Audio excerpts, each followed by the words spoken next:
Magic Johnson has been widely known as the best point guard to ever touch a basketball. Well, I think in recent years, Steph Curry has made a case, if not surpassed Magic and left him in the dust, as the best point guard ever now. Fellas, I need you guys' thoughts and takes on who really is the GOAT point guard. Is it neither of these two? Or which one of these two is it? John? I mean, when I think about it, I think Magic is still the best point guard of all time. And I think we see this in media around the basketball world all the time. I mean, people get propped up. And I'm not saying Steph is not an all-time player. I'm not saying Steph doesn't deserve to be in that conversation, but we see this all the time across the media. People get propped up after certain events, and it leads them to conversations they're not supposed to be in. Jason Tatum after winning the finals, Jimmy Butler after going to the NBA finals last year. They get propped up to places they're not supposed to be. And now it feels like I'm going to have to be the one to kind of like push that agenda away when I feel Magic is a better defender, Magic is a better playmaker, Magic is more versatile on the floor, he can get to his spots better. I just think Magic is the better point guard all time. I feel like it's comparing apples and oranges. When you play off the ball more than you play on the ball, you're not a lead guard. You play off the ball, which means that the offense that you play in, you're not the dictator. You're not the primary distributor. You're not the primary ball handler. I see all the time when I hear people when I hear people say to me all the time, "Well, is LeBron a point guard? Is Joker a point guard?" Well, LeBron's what you call a point forward because he is at the head of the attack. Joker, he's the point center because he does have some point guard duties. These guys like James, these guys like Joker, they still do what their primary position is. James is still a slasher. James is still a defender. And I don't mean today. I mean like when he was in his prime. He's still a slasher. He's still a defender. He still finishes at the rim. He's still knocking down the mid-range like a small forward does, right? Joker leads Denver in rebounding. He does what five men do. Curry plays off the basketball. That's not a lead guard. That's an off guard. But just because he got a different style of play, though, Chill, that's like, you know what I mean? That's like we can't compare Shaq and Jokic and all these other guys. Right. You know, I think we can accept that the times have changed a little bit, you know what I mean? And people just play different. So if we have a different style of play, Ox, then that means that we now have to compare them as players instead of comparing them at positions. You and I actually had this conversation where I think Steph Curry is a better player than John Stockton. John Stockton is a better lead guard than Steph Curry. I'm better at that than you are. That doesn't mean that I'm a better player than you. So now if we're going to add Steph Curry as a player, because like you just said, style of play, my style of play as a lead guard is not conducive to yours. So now we're going to talk about just us as players. Is Magic a better player than Steph Curry? I think he is, because I think he does more. So who's the Warriors point guard? I think they have a point forward, very much like what the Bulls had with Scottie Pippen. And that was Draymond Green. He was their primary ball handler, and the offense ran through him. I'm sorry. He was their primary ball handler, and the offense ran through Steph Curry. Okay, because let's get statistical, because I don't like every time I hear this. Let's find common ground. Steph Curry was a point guard with Mark Jackson, right? He was the lead guard. Yes, he did. Mark was trying to turn him into a traditional lead guard. Yes, he was. I wanted to find common ground. So we start off with a baseline. Everyone agrees Steph was a point guard. Yes, he was. With Mark Jackson. Mm-hmm. Okay, cool. Steve Kerr arrived in 2015. The 2015 season. The 14-15 season, yes, sir. And Steph won MVP. Mm-hmm. Steph has led the Warriors in time of possession every single year that Steve Kerr's been on the team. In 2015, he had the ball for 5.6 minutes a game. Draymond Green was 1.9. That's the point forward. That's Draymond Green, 2015. But we understand Draymond wasn't in his point forward element yet in 2015. Sure. He was developing. He was actually on the bench for a lot of that year, a lot of stuff. Cool. Sure. So 2016, unanimous MVP Steph. 5.8 minutes. Draymond's at 2.9. Right. So double. 2017, KD arrives now. So the leaders in time of possession, Steph Curry 5.3, Draymond 2.9, KD 2.7. We can see, if anyone's interested, Clay's just hovering below 2 because he's actually a 2 guard. 2018, KD's still on the team. This is the first time where Draymond isn't number 2. Is Steph Curry number 1 at 5.1, Kevin Durant's at 3.9, and Draymond's at 2.9. Sure. 2019, we go on. We got Steph 4.8, Kevin Durant 4.2, Draymond 2.3. 2020, Steph is hurt. 2021, now KD is gone. There's no Clay. Steph Curry's at 5.8, Draymond's at 3. 2022, the year they won a championship. Right. Steph Curry's at 5.6, Jordan Poole's at 4.3, Draymond's at 2.7.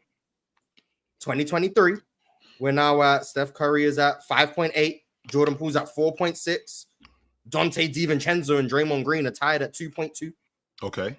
And then this past season, we've got Steph Curry at 5.1, Chris Paul, who no one denies is a point guard, 4.6, but he obviously played less minutes, 4.6, Podziemski 2.4, Kuminga 2.1, Draymond Green 2.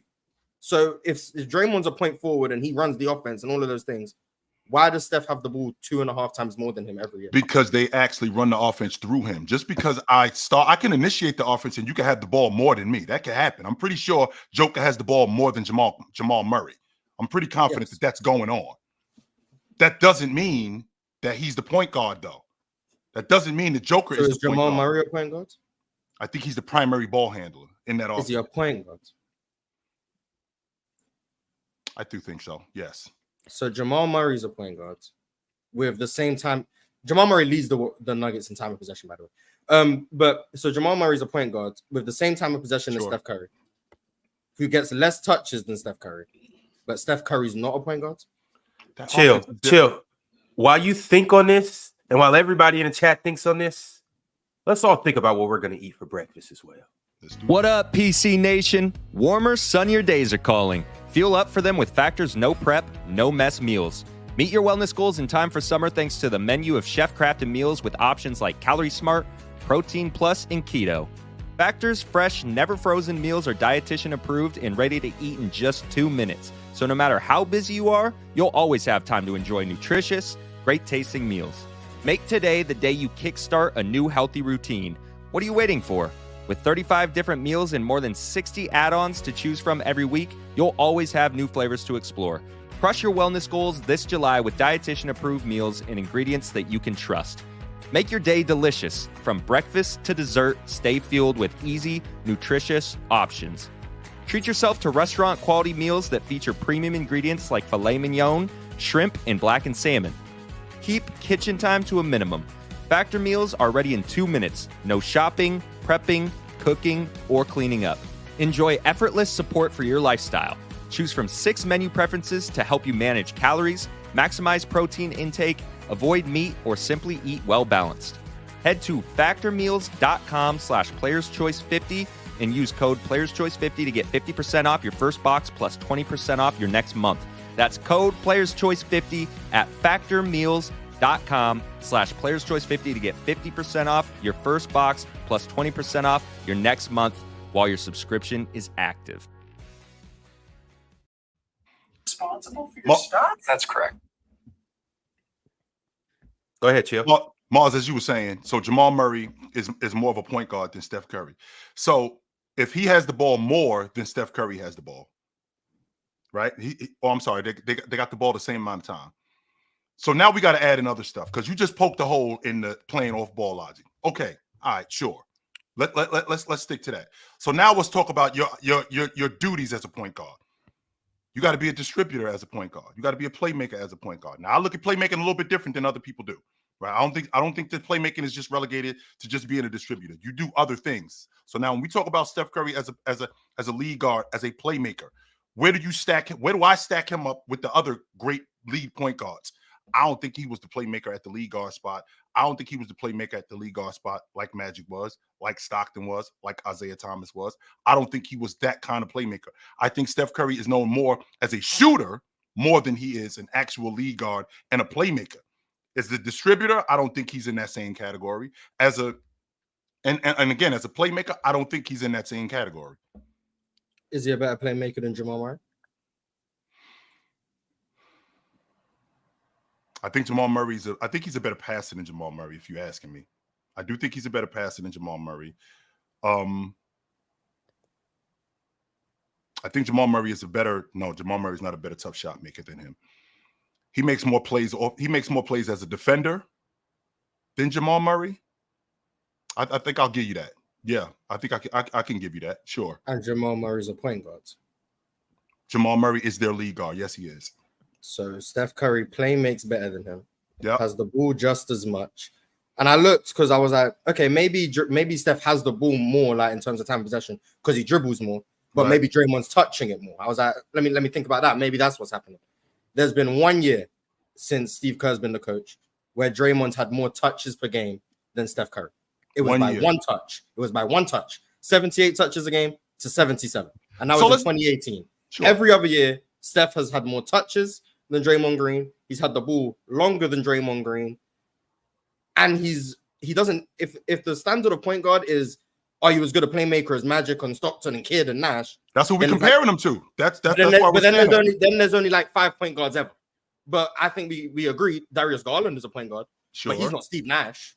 Mark Price is a point guard, but he's not John Stockton. That as a doesn't mean that he playmaker. can't. But, like, that they're doesn't still mean he's not. point guards. But that doesn't right. That doesn't mean that they're not point guards. All right, I won't argue that Same logic. thing Sure. with Steph Curry. Steph Curry Right. might not But the- initiate offense like John Stockton did, but he still initiates offense. He still has the ball more than anyone on Golden State. He Sure. still touches the ball more than anyone on Golden State. Everything is pointing to point guard. Everything is pointing to point guard. Even on defense, he's not even a good defender. But his role on defense is someone who's pointing out rotations. Him and Draymond Green, they share that responsibility. Him being on the back line, communicating, all of those things, being like a quarterback on defense, him and Draymond Green. Even that, he's a point guard. He's a leader. He does all like everything about Steph Curry just points to point guards.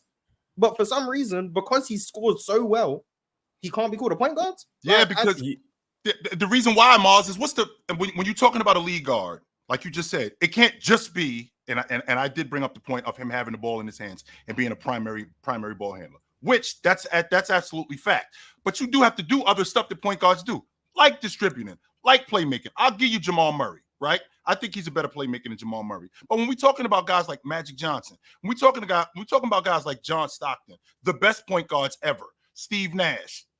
I think you've already poked the hole in the logic that he's a point guard. Fine. You want to call him a point guard? I can't look at him like I look at Magic.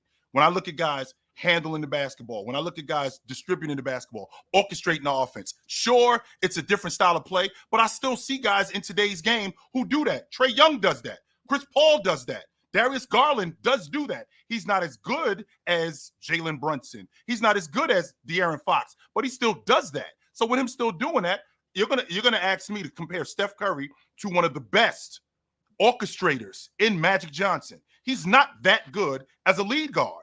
Sure, I don't think that's a Steph Curry problem as much as a Magic Johnson problem. You know what I mean? Like Steph, it's not Steph Curry's fault that he shoots the piss out the ball. If these guys, Magic Johnson, John Stockton, Jason Kidd, Isaiah, if these guys could shoot the ball like Steph Curry, it would look a little different. You know what I'm saying? So while yeah, these guys are incredible play setters, Steph Curry is a very good distributor as well. I'm starting to feel like this is Steph Curry's being punished for being able to shoot the ball so well. He has the ball quite often. Chill. He dribbles the ball. He orchestrates offense. He sets up teammates. I mean, I think Steph Curry's a hell of a passer. Nah, he's not to the level of Magic Johnson, but I think right now what's happening is we're punishing Steph. And I don't think that's fair. I think if Magic Johnson could shoot the ball a little better, it would look a little different. Well, wait. I gotta step in right quick, and I gotta ask John, and then Chill. I'll let you go, John. I'll let you go as well. But we got to get some clarity here. Ox and John, what position does Steph Curry play? Point guard. He plays point guard. I think this is why it's like a little harder to argue about same position, different era, because in the end of the day, we're in a positionless era now. And then back with Magic Johnson, I think it was I think it is because we see players in every position be able to play. Make Jokic, Bron. I think having Steph as a lead guard takes away from basically one of his greatest attributes in playing off ball. I think having Draymond Green helps the fact that Steph Curry doesn't need the ball all the time, and that's what I think makes it positionless, because guys like Jamal Murray play off ball, guys like Steph Curry play off ball, and they both play point guard. I think that has to do with a lot of the era. But the difference is, and Mars just alluded to it. Well, he clearly doesn't play off the ball that much because the numbers just tell me that he plays on the ball more than the guy who's actually orchestrating offense in Draymond Green. So that does make him a point guard. Add that to the fact that all of these guys who do play positions like Jaden McDaniels, who plays the small forward, right? Like Caruso, who plays the 2. He still does other things. When I say Caruso, when I bring up guys like this, when you talk about being positionless, these guys still do things that a 2-guard does. These guys do things that a 3-man does. When you talk about the fact that Steph Curry can shoot the basketball and be a scorer like he is, Oscar Robertson averaged 30 a game. He still was a bucket getter, but he was a distributor too. He was a rebounder too. So his game was expanded, but he still was that as the lead guard. It's just that his game got expanded. When I think about Steph Curry, when I think about Steph Curry compared to John Stockton, compared to Magic Johnson, compared to Isaiah Thomas, compared to Steve Nash, when I think about their games, how they orchestrated the offense, how they got everybody else involved, the table setter that they were, Curry wasn't that. Curry is more of a shooter than he is that other stuff. So would Oscar Robertson be a point guard? I think Oscar Robertson's a lead guard, 100%. Is Jerry West? That's what I'm talking about. I think about Jerry West more of as a combo guard because he played off of Gail Goodrich. A combo or 1 or a 2? I think he was a 1 and a 2 because he played off of Gail Goodrich. He didn't just play. He didn't just play primarily on the ball when he played with Gail Goodrich. He played off the ball too. So chill. If he's a 1 and a 2, he's still technically a 1. And he's still technically a 2 too. If at the restaurant I cook and I serve, I'm a combo in the rest at the spot. That would make you a combo positions. Right? Yeah, that, but I do both. That wouldn't just make you a cook though, Ron. That's the difference. When I'm cooking, I'm cooking. Like right now. Now, when I'm serving, I'm serving. Like right now. Sure. You know what I'm saying? But I'm saying though, like, yes, I could do both. But when Draymond's not on the court, who are they relying on to distribute? I'm not saying that he doesn't.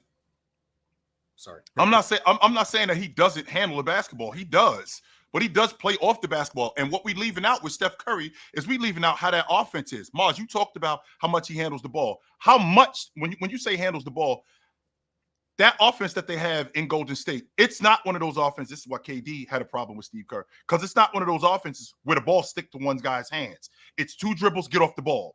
3 dribbles, get off the ball. It's not what Carmelo Anthony was doing in New York. It's not what Bryant was doing, even when he was in the triangle. It's not what Jordan was doing. It's 2 dribbles, move the basketball. 1 dribble, move the basketball. So with Steph Curry, as much as he had the ball, he still got off the ball pretty quickly, whether it was a shot, whether he passed the basketball. He wasn't a guy who was ball dominant like in that aspect. Yeah, sure. Yeah, cool.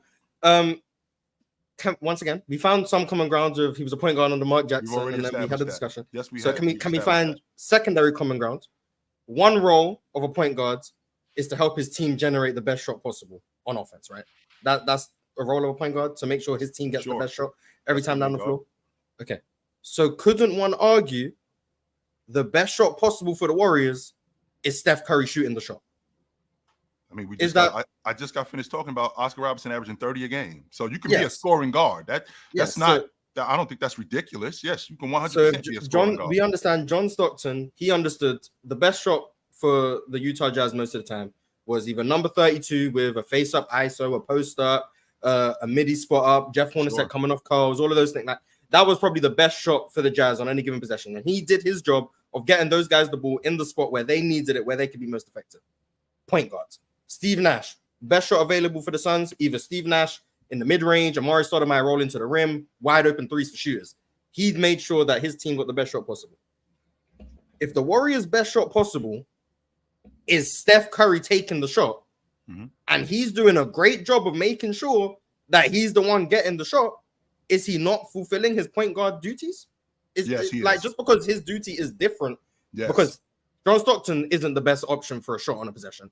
So he's not going to look for that because that would be bad point guard play, as we've alluded to with Russell Westbrook. The best option usually wasn't a Russ mid-range pull-up, but he went to it a lot because, hey, Russ can do Russ things. But the best option was probably Kevin Durant coming off a curl or pick and roll, a lot of other things.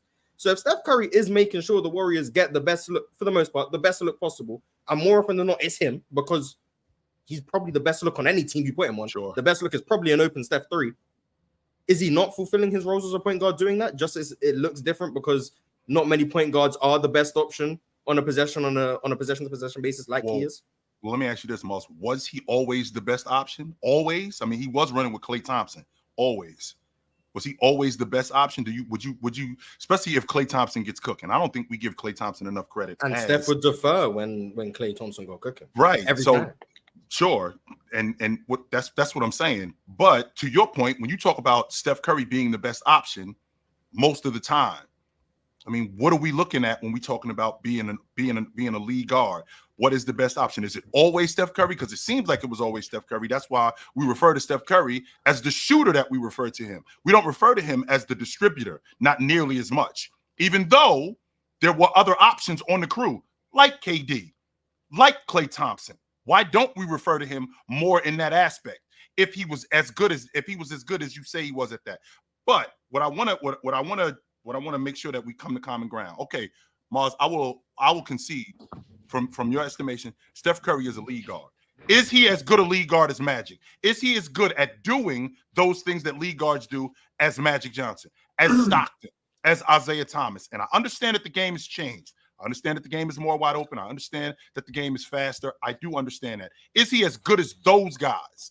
Wait, real quick, Mars, before you answer that question, Mars, I just want to clarify, chill. When you say doing those things, is that those things mean getting the best shot for your team? Not just the best shot for your team, all of that stuff as a lead guard. Because again, when you're the lead guard, I'm responsible on defense. I'm the head of the attack.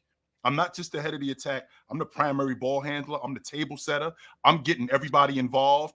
When a guy gets going, I got to make sure that he continues to get going. When the game gets helter-skelter, I'm the one who's got to make sure that we get ourselves back in position. I'm the one who has to do all of that stuff as the lead guard. I don't think that that's something that's just an old head logic. You are a primary ball handler.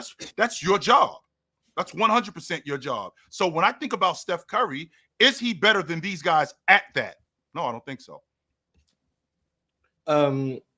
I would say, by your definition of point guards, I would say no. I would say he's not as good of doing those things as other guys. But then I would argue, by your definition of point guard, Magic Johnson's not the best point guard ever. Because Magic Johnson wasn't the head of an attack on defense. In fact, he was guarding wings for the most part. And he was guarding wings and bigs because he couldn't be the head of attack on defense because he couldn't move his feet. He was 6'9". And on offense, especially like we go through Magic's career, and I know you've watched Magic Johnson's career, but this is for the chat. Magic Johnson's scoring, especially early on in his career, especially in the half court, it wasn't him creating for himself. It was him playing off the ball to Norm Nixon. He would occasionally cut in the half court and get a nice little floater or something in the lane. And then when he developed his offensive game, it was still a lot in transition. In the half court, I would argue, in terms of getting the best shot for your teammates every time down, Magic Johnson isn't the best ever at that. And that's why James Worthy was so valuable, because of how good he was in isolation. Because Magic Johnson wasn't the best at collapsing the defense and finding guys and doing all those things. So if we're going off this definition of point guards, I don't think Magic Johnson is the best ever at it. Do I think he's better than Steph? Sure. But if we're having a conversation of the best point guard ever and we're going off your definition, why are we saying Magic Johnson's the best ever at it when I would argue Oscar Robertson did those things better? I would argue Steve Nash did those things better. I would argue Chris Paul did those things better in terms of transition, half court, getting the best shot every time down, being a threat to score with your own handle and self-creation. Because if people are creating your own scoring opportunities for you, are you really a point guard, or are you someone capitalizing off other people creating for you? Also, a 6'9" guy posting up in the half court, that's not point guard stuff. We can all acknowledge that's not point guard stuff. It's great that he can do it, but that's not point guard things. We talking about point guard. We talking about at the top of the key, setting the table. Someone, hey, you're coming off this call screen here. We're gonna find you, then we're gonna run the action. It's not, oh, I'm in the post, they're gonna send a double, I'm kicking out. That's LeBron James thing. That's point forward stuff. So I would argue Magic Johnson was more of a point forward than a point guard, especially when you look at him defensively. He wasn't guarding guards. He was guarding forwards. And offensively, he functions more as a forward who just had the ball in his hands. So I would argue 2 times, if Magic Johnson is a point guard, why isn't LeBron James a point guard? So, and if they both are point guards, then I would argue LeBron James is better than Magic Johnson is. So let's rewind real quick. I just don't like this, y'all. I don't like what y'all doing right now. Why don't you like it, Bob? I don't like y'all just trying to put these dudes in the box. It's basketball. That's No, what I've been it's trying not. to say. No, it is. That's exactly what it is. Chill. It is I basketball. just think It's if you're 100% looking So let's let the basketball. five man who's not very good at handling. Let's just give him the ball and let him do. That's the job. That's not what I'm saying. That's not What what are I'm you saying. saying, I'm saying like there's more than one way to play basketball. Right. And I don't like how y'all trying to box these dudes up. Like you can play a point guard and shoot a lot. You can play the big man to take it off the glass and go coast to coast. You know what I mean? Like this, I just don't like how y'all trying to box these dudes up because it's especially if we look at how the game has changed. The game has changed so much from era to era to era that we can't hold these same standards for every position. It's just not. It's not logical. It's not fair to these guys. Like once again, I'm not trying to be up here capping for Steph, but he's getting punished he's being punished for being one of the best shooters ever. And it's not fair. And Magic being punished for being 6'9" and a wizard with the ball too. It's like if we're gonna punish Steph, we gotta punish Magic. We got it go both ways. All right, you can play point guard and do different stuff. There's different sets, there's different style of play. We got different coaches, we got different eras. We got guys that play with no 3-point line, we got guys that play with a 3-point line. You know what I mean? We got guys that play with illegal defense and all different types of stuff. So I can't expect point guards from different areas to play the same. It's just to me, it's just not logical. And I think we're all actually. I would go as far to say that I think we're doing the game a disservice by trying to hold these certain standards to certain positions. You know, and it kind of stops the game from evolving. Also, too, Chill, you got different teammates too. Like how you said Steph was a point guard, and now all of a sudden he isn't a point guard. Steph didn't just get out the bed one day and be like, you know what? I think I want to be a shooting guard today. He played shooting guard in college. He played off the ball in college. Yeah, but he played on the ball too, though. He played off the ball his first year, and then he started playing on the ball more in year 2 and 3 because he needed to have the ball in his hands to play at the NBA level. He was too small. That was the thing. So they made him a point guard. That's why year 1, you watched Steph at Davidson as a freshman. It's mainly off the ball, but they realized this 6'2" guy who's skinny, he's not going to be an off-the-ball player in the NBA. Well, that was their thought process. So then year 2 and 3, he has the ball in his hands a lot more. And that's why he ended up being a point guard going into the draft because they wasn't going to have a 6'2" point shooting guard running around who's 180. So he developed into that, I guess. Mars, I want to get back to what you were talking about. So I think you gave the people a small sample size of Norm Nixon and Magic. He only did that for one season. That's number one. His rookie year. Yeah, he only did that for one season. So he primarily played on the ball. That's number one. Number two, when you're talking about being the head of the attack, okay, just because Michael Cooper was the better defender, just because Jabbar was the rim protector, doesn't mean Magic wasn't the signal caller, which he was. That was his job as the signal caller. He wasn't the guy who was guarding the best wing. He wasn't the guy who was guarding the best scorer, but he was calling out the signals as the lead guard, right? So that's number two. Number three, you also brought up you also brought up another point, which I thought was interesting. I should have wrote it down because I kind of forgot most of what you said when you talked about being the point forward. Okay, you just mentioned about Steph Curry, the best shot that they could get is from Steph Curry. Well, I'm 6'9". If I'm 6'9" and I got a smaller dude on me that I can drag to the box and I can get closer to the basket, that's the best shot for us within the offense. In fact, the offense is designed for me to go to the box. As the lead guard, when I got a 6'2", 6'3" guy on me, that's the best shot for us. That doesn't negate or take away from any of my abilities as a lead guard or my responsibilities as a point guard. Just like it doesn't take away Steph Curry, who's cracking a long ball from 27 feet. That doesn't take away from his assignments or anything that he does. But when I'm on the block and I'm 6'9" and I got a 6'4" guy on me, that's the best shot for us. So that doesn't take away from my responsibilities as a point guard at all. So when I think about you arguing that LeBron James, he's a point guard, he's a point forward because he still does forward things. But on offense, he still is the head of the attack. He still handles the basketball. He still gets everybody involved, but he still does what forwards do. He still gets out in the open floor. He still finishes at the rim. He's still slashing to the basket. He's still playing defense like Scottie Pippen does. He still does those things as a 3-man, but he's just handling the basketball because the way that the offense is, that offense is conducive for his skill set for him to be more of a point forward than a small forward on defense. But he's still doing that. Magic did all of those things on offense that LeBron did. He just did it without dunking. But he got out on the open floor. He was handling the ball. He was getting guys shots. He was slashing. Magic wasn't really a jump shooter until like year 6. And even then it was mid-range jumpers. I think you're being generous, Miles. I think it's like what year was 87? That year that was year like 8. That's okay, year 8. Yeah, my fault. That's what I'm saying. I think you were being generous. I think it was like I just miscalculated. I don't know why. Year 7, year 8. And that was like mid-range elbow jumpers. And right. So like he could shoot that. He just was more consistent. Yeah, he was at that time. Yeah, he did the same things offensively that LeBron did, just with less athleticism. But it was the same concept. So, and once again, I want to clarify. I think they're both point guards. I don't do it like Chill does it. If you're listed as a point guard, you're a point guard. I think you can impact the game in different ways from the same position. I just judge who the better player is, who impacts the game more significantly, in my opinion. That's how I do it.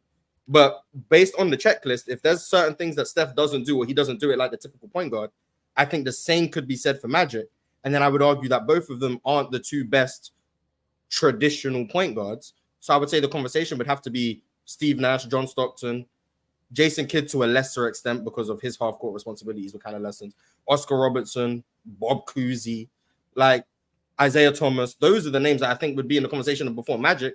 There's nothing traditional about a 6'9" guy running in transition like a gazelle and posting up smaller guys. And in the half court, he's really off the ball a lot more than people seem to give credit for. Like Chris Paul too, sorry, my fault. Like he's less of a traditional point guard than a lot of people, but we all understand he's a point guard. So I think if we understand he's a point guard, Steph is also a point guard. And if we're going to attack Steph for not being a traditional point guard, I think Magic has to get the same tax. That's all I'm saying. But I think they're both point guards. And I think they're the two best point guards ever. Fellas, so I think we can all agree that these two are two extremes. And we can agree that they're both opposites. But we can also agree that these two are both all-time great players. And the reason why this is such a good argument right now is because obviously, well, Steph Curry just added to his trophy case with an Olympic gold medal. So that's why this is swirling around the internet and such a hot topic right now. But before I get into my next segment, I want to go ahead and encourage you guys to like the video, comment, subscribe, send through super chats. We'll get to those here in a second. And also be a Hall of Fame member like Dorian Clayton, Cobra Son of Raditz, Multi-Kenny, and Kendall Daniels as well. And Multi-Kenny. All right, fellas. Like I said, so these are some of Steph Curry's accolades. And then I'm going to read off Magic's accolades, and then we're going to get into something. Steph Curry is a 2-time MVP. One, of course, being a unanimous MVP, the only unanimous MVP. He's the all-time leader with 3-pointers. Conference Finals MVP. 4-time champion. 1-time Finals MVP. 7-time leader in threes in a season, including 6 of the best seasons from beyond the arc in history. 2-time scoring champ. 9-time All-Star. 10-time All-NBA. 4 of which being first team. Clutch Player of the Year. As I mentioned, Olympic gold and 2-time FIBA gold. Magic, on the other hand, is a 5-time champion. 3-time Finals MVP. 3-time MVP. 9 All-NBA first teams. 12 All-Star games. 10,000 assists, which is 7th all-time. 1,700 points. 23rd all-time in steals. And Magic also has an Olympic gold as well. I do also want to say that Steph is in elite company, and he just made history by getting this gold medal. He is one of 8 other players, and I want you guys to try to guess these 8 other players, to get an NBA title, NBA MVP, NBA Finals MVP, and an Olympic gold medal. Who are the other 8 players? 8 players to do it? Wait. List it again. Olympic gold medal, Finals MVP, NBA MVP, and an NBA title. So Kevin Jordan, Durant, Kobe, Durant. Shaq. I'm not Shaq. Kobe, Jordan, Bron. Shaq too. Shaq Oh, yeah, Shaq, that's right. Shaq, Kobe, Bron, Jordan, KD. AD didn't win the MVP. He didn't get it. KD got MVP. I thought you said AD. I'm sorry. KD. Kevin Durant, not Kevin Durant. Larry Bird. Larry Bird did it. Mm-hmm. But KD did do it though. Yeah, KD Yeah. did do it. I'm sorry. Yeah. I thought you said 80. And we're missing one more. I was gonna say Bill Russell, but Finals MVP ain't existing. No, we're missing one more. Did Tim Duncan get a gold medal? Nah. Nope. Thanks to Iverson and Stephon Marbury. Yeah, they lost in 04. Damn, Stephon Marbury. 8 guys. KG got a gold medal? Yes, in 2000. Yes, he did. Yeah, well, that's it right there. He didn't win Finals MVP though. Oh, you're right. Paulie got that. He didn't win Finals MVP. Let's see. The league MVP. So the you guys league are MVP. missing somebody that's so glad. Oh, Robinson. That's said in the chat. No, David Robinson doesn't have a Finals MVP. No, he doesn't. So Chat, you guys are stumped too. Hakeem. Oh, yeah, that's right. That's it. Hakeem Olajuwon. Hakeem. I was about to run down. Hakeem got. Oh, yeah. Okay. Yes, he does. It's because people don't view. I mean, he won the league MVP. Right. That's NBA what it is. championship and the Finals MVP in the same season, and then he won the gold medal in '96. Sure. Yeah, people don't view Hakeem as an American. That's why. Right. Yeah, I for sure. Yes, 100%. So with Steph just getting his gold medal and me just reading off their accolades and whatnot, and Steph joining this elite company, before we get into this player versus, I want to ask, who do you guys think has the more impressive resume that I just read off? Magic's is more impressive in my opinion. And we got robbed actually. Like in terms of when you read it out, I think. Yeah. If you just laid them out resume to resume, the 9 All-NBA first teams to 4, the more All-Star appearances, more rings, more MVPs, more Finals MVPs, the resume just looks more impressive in my opinion. So yeah. Well, That's I why don't think I read off Steph's All-Star appearances. And All-Star appearances aren't really like, to me, they're not a needle pusher. But does he have more than Steph?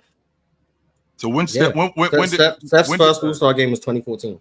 Okay. And he missed it in 2020 because he wasn't healthy. Right. So what's that? 9, 10? Yeah, he has 10. Mm-hmm. Yeah, Magic is 12, I think. So man. Doing even Steph got an All-Star MVP though.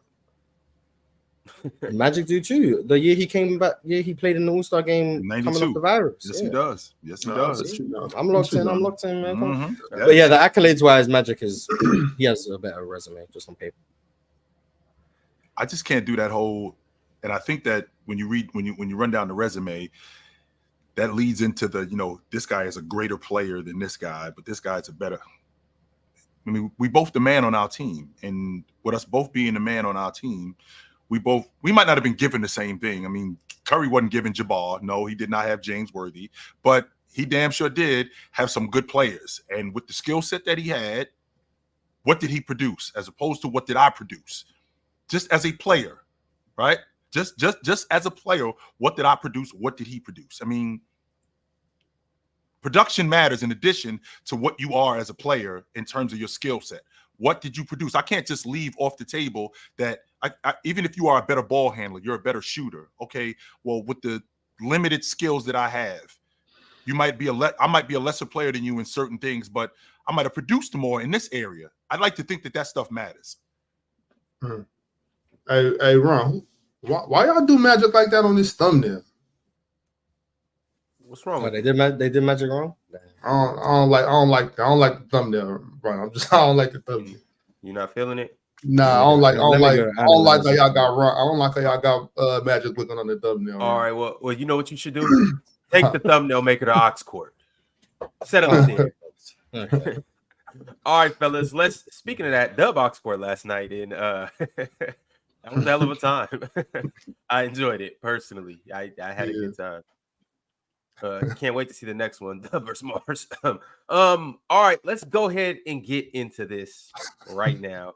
You guys know the drill. You know what we about to do. John D, I don't think you've been here for one of these, but have you got an opportunity to see one of these? Have you know how this works? We haven't done this in so long. Yeah, man. Hey, yo, John D, yo, wake up, brother. What you mean? I'm right here. John D, you alive? Check a Yeah, shot I'm of right espresso, here. man. I'm right here. John D, I almost forgot you. I'm wide awake. Okay. All right, cool. Let's get into it. Ox, you said a shot? Of espresso. Oh, okay. All right. Don't be like Ron, John D. He taking shots of tequila at 7 a.m. John D, you got to do Bro. what you got to do to get through. Nah, I be hearing about you. I We be already hearing cracking about the you. fifth Ron. ox. We cracked the fifth and it's 7:30. I'm not saying you're doing it today, but I've seen it enough times to know that it's an option. Chill. A fifth? That's light, brother. Mm-mm. Don't play me cheap. My dude cracking the fifth. But all right, y'all. We got this classic segment. We got Magic Johnson versus the Chef Curry, and we're gonna go through all these topics. And I need you guys to settle it in chat. If we have a tie, you know what? I'll just settle the tie. Nah, that's not fun, chat. What have you guys settled a tie? But here we go. Let's get into it. We got athleticism, Magic, and Steph Curry. Chat, I'm not going to be showing that because certain things may need to get clipped, but I will put it up periodically. But we got athleticism. I think Magic was a better athlete Magic. than Steph Curry. I think it's Magic. I think it's Magic. Yep. All right. That was easy. Mm-hmm. Now here's where things get interesting right from the jump. Interesting. I got Magic on this too. Defense. Magic. Chill. I got Magic. Oh, Why you got My bad. Magic? We're going to order. My bad, Ron. I will. John, why you got we- Magic as a defender? Okay, I'm The- sorry, Ron. Go ahead, Ron. I No. apologize. I mean, you asked a question. Let's hear it. The versatility. I mean, I think with him being 6'9" guarding, I think it's the versatility. I think it's the speed. I think it's the way he can guard wings. Even though he is 6'9", I think he is very good in help. I think he can guard other positions. I think he's the better defender than Steph. I think on ball, I mean, Magic wasn't great, but the effort was there. He wasn't a cone, just like Steph Curry wasn't a cone. He wasn't a cone, but I think he gave you a little bit more in terms of guarding wings. And with him guarding wings, he wasn't really the guy that was hunted. He could rebound with the best of them. He could rebound with big men. He could also rebound over smaller guards. He was a really good shot blocker at his size, at 6'9". You would think that Magic playing on the wing, he would be less than that. But when I think about Magic just as an on-ball defender, he wasn't Sidney Moncrief. I ain't gonna argue that.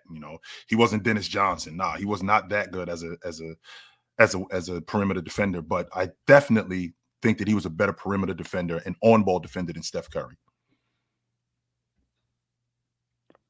Mars, it seems like you aren't really.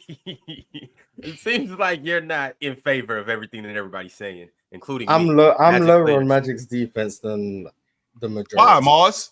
Because I think he was bad. But I think relative to the time, Magic's flaws on defense, I don't think were exploited as much as they would have been in a different time. And I judge players relative to their time. So I think relative to their time, I think Magic wasn't as much as a detriment on defense as he would have been elsewhere.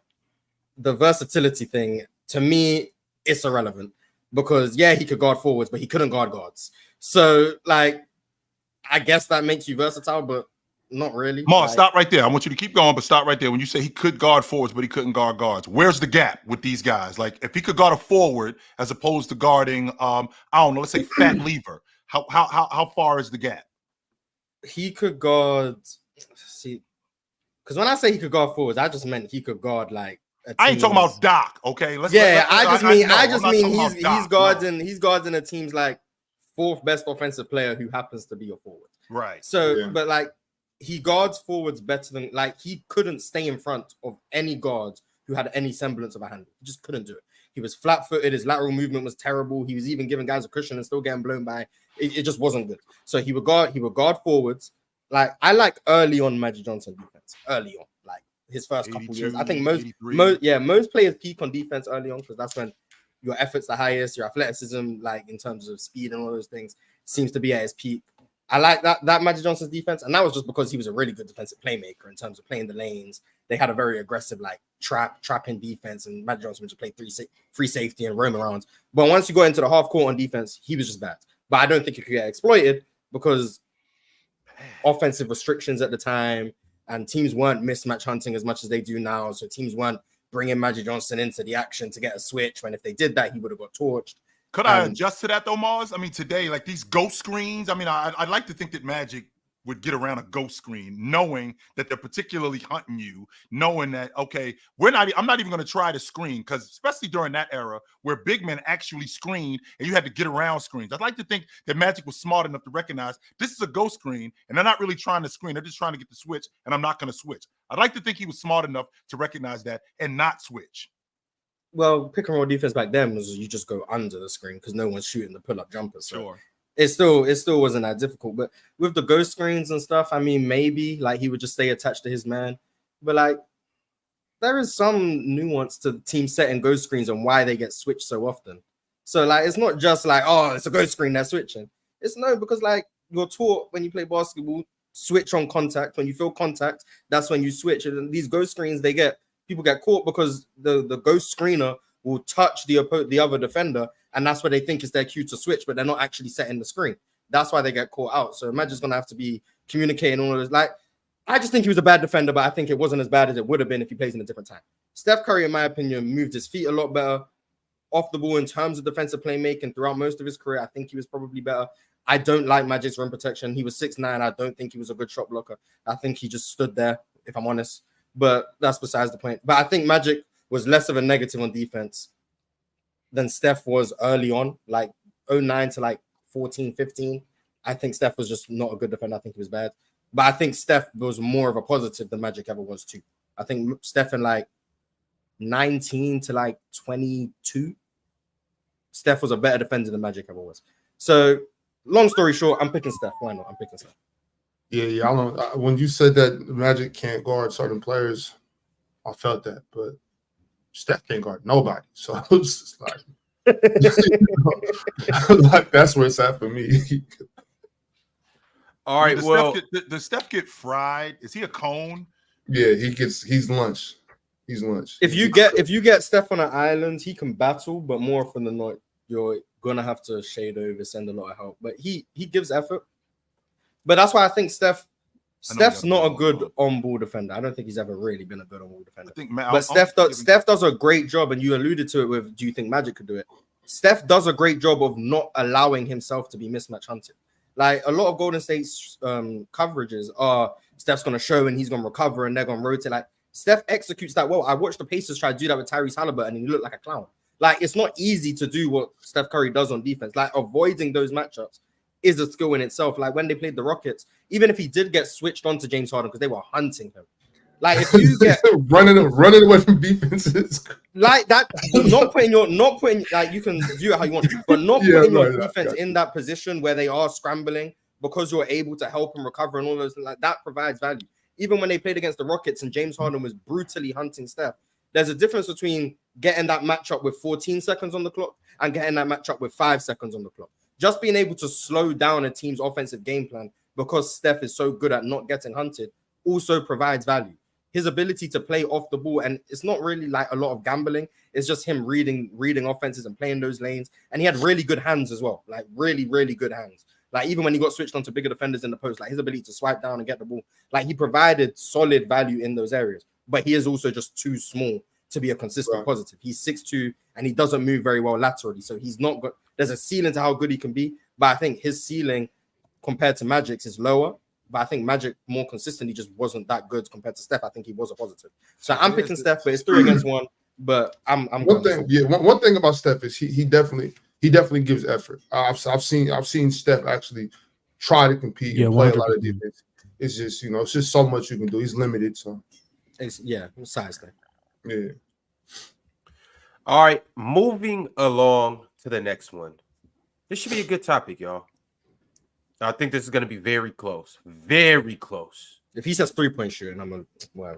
We got Magic and Steph from behind the arc. Who could stroke it better? Nice. Damn, Mars. This is a tough one, man. Yeah. I mean, Pirate made a compelling argument against me about Magic Johnson's 3-point shot, so I might have to pick Magic just for that. I got Steph. I got Steph. I got Steph. Hold on, though. Here we go. Oh my God. Here we go. Well, I'm just saying, like when you know you're not a great 3-point shooter, not shooting the 3 ball is a positive. You know what I'm saying? So No, like, I don't know what you're saying, Ox. No, I completely know what you're saying. I No, just I don't. don't. I don't understand the relevance to why you said that. well, I'm not a was good good, you 3-point know. shooter, so I'm not going to shoot the 3. So yeah, so that's a good. It makes me a positive 3-point shooter because I'm not shooting. I'm not getting in my team's way. But it also You know makes what I mean? you. So- But oh man, Okay. You feel me? So, but I got Steph. I got Steph. All right.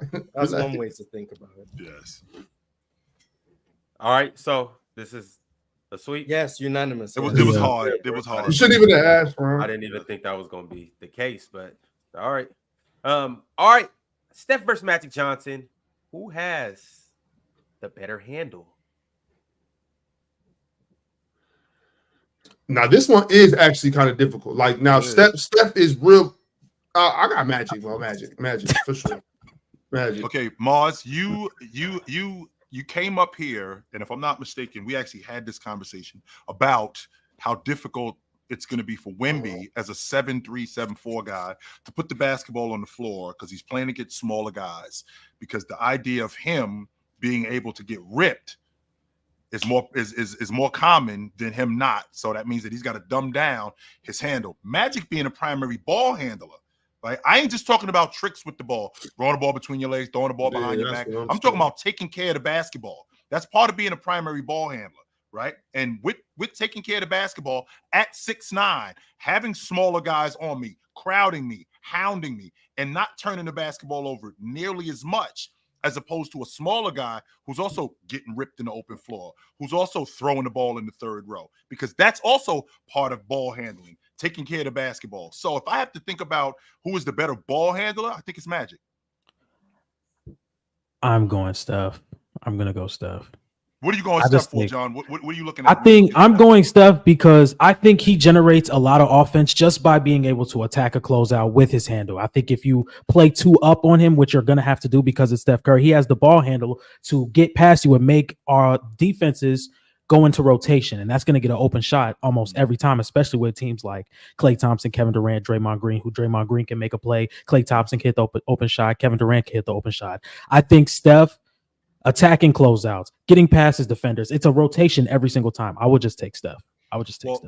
And I can combat that with, Magic being picked up full court and having to blow by defenders. And with him now blowing by defenders and him getting guys on his hip, now it's 5-on-4 and him now closing out and attacking the rim where he's got Jabbar in the rim, where he's got Jabbar at the rim, where he's got James Worthy on the wing, where he's got Michael Cooper wide open for a long ball.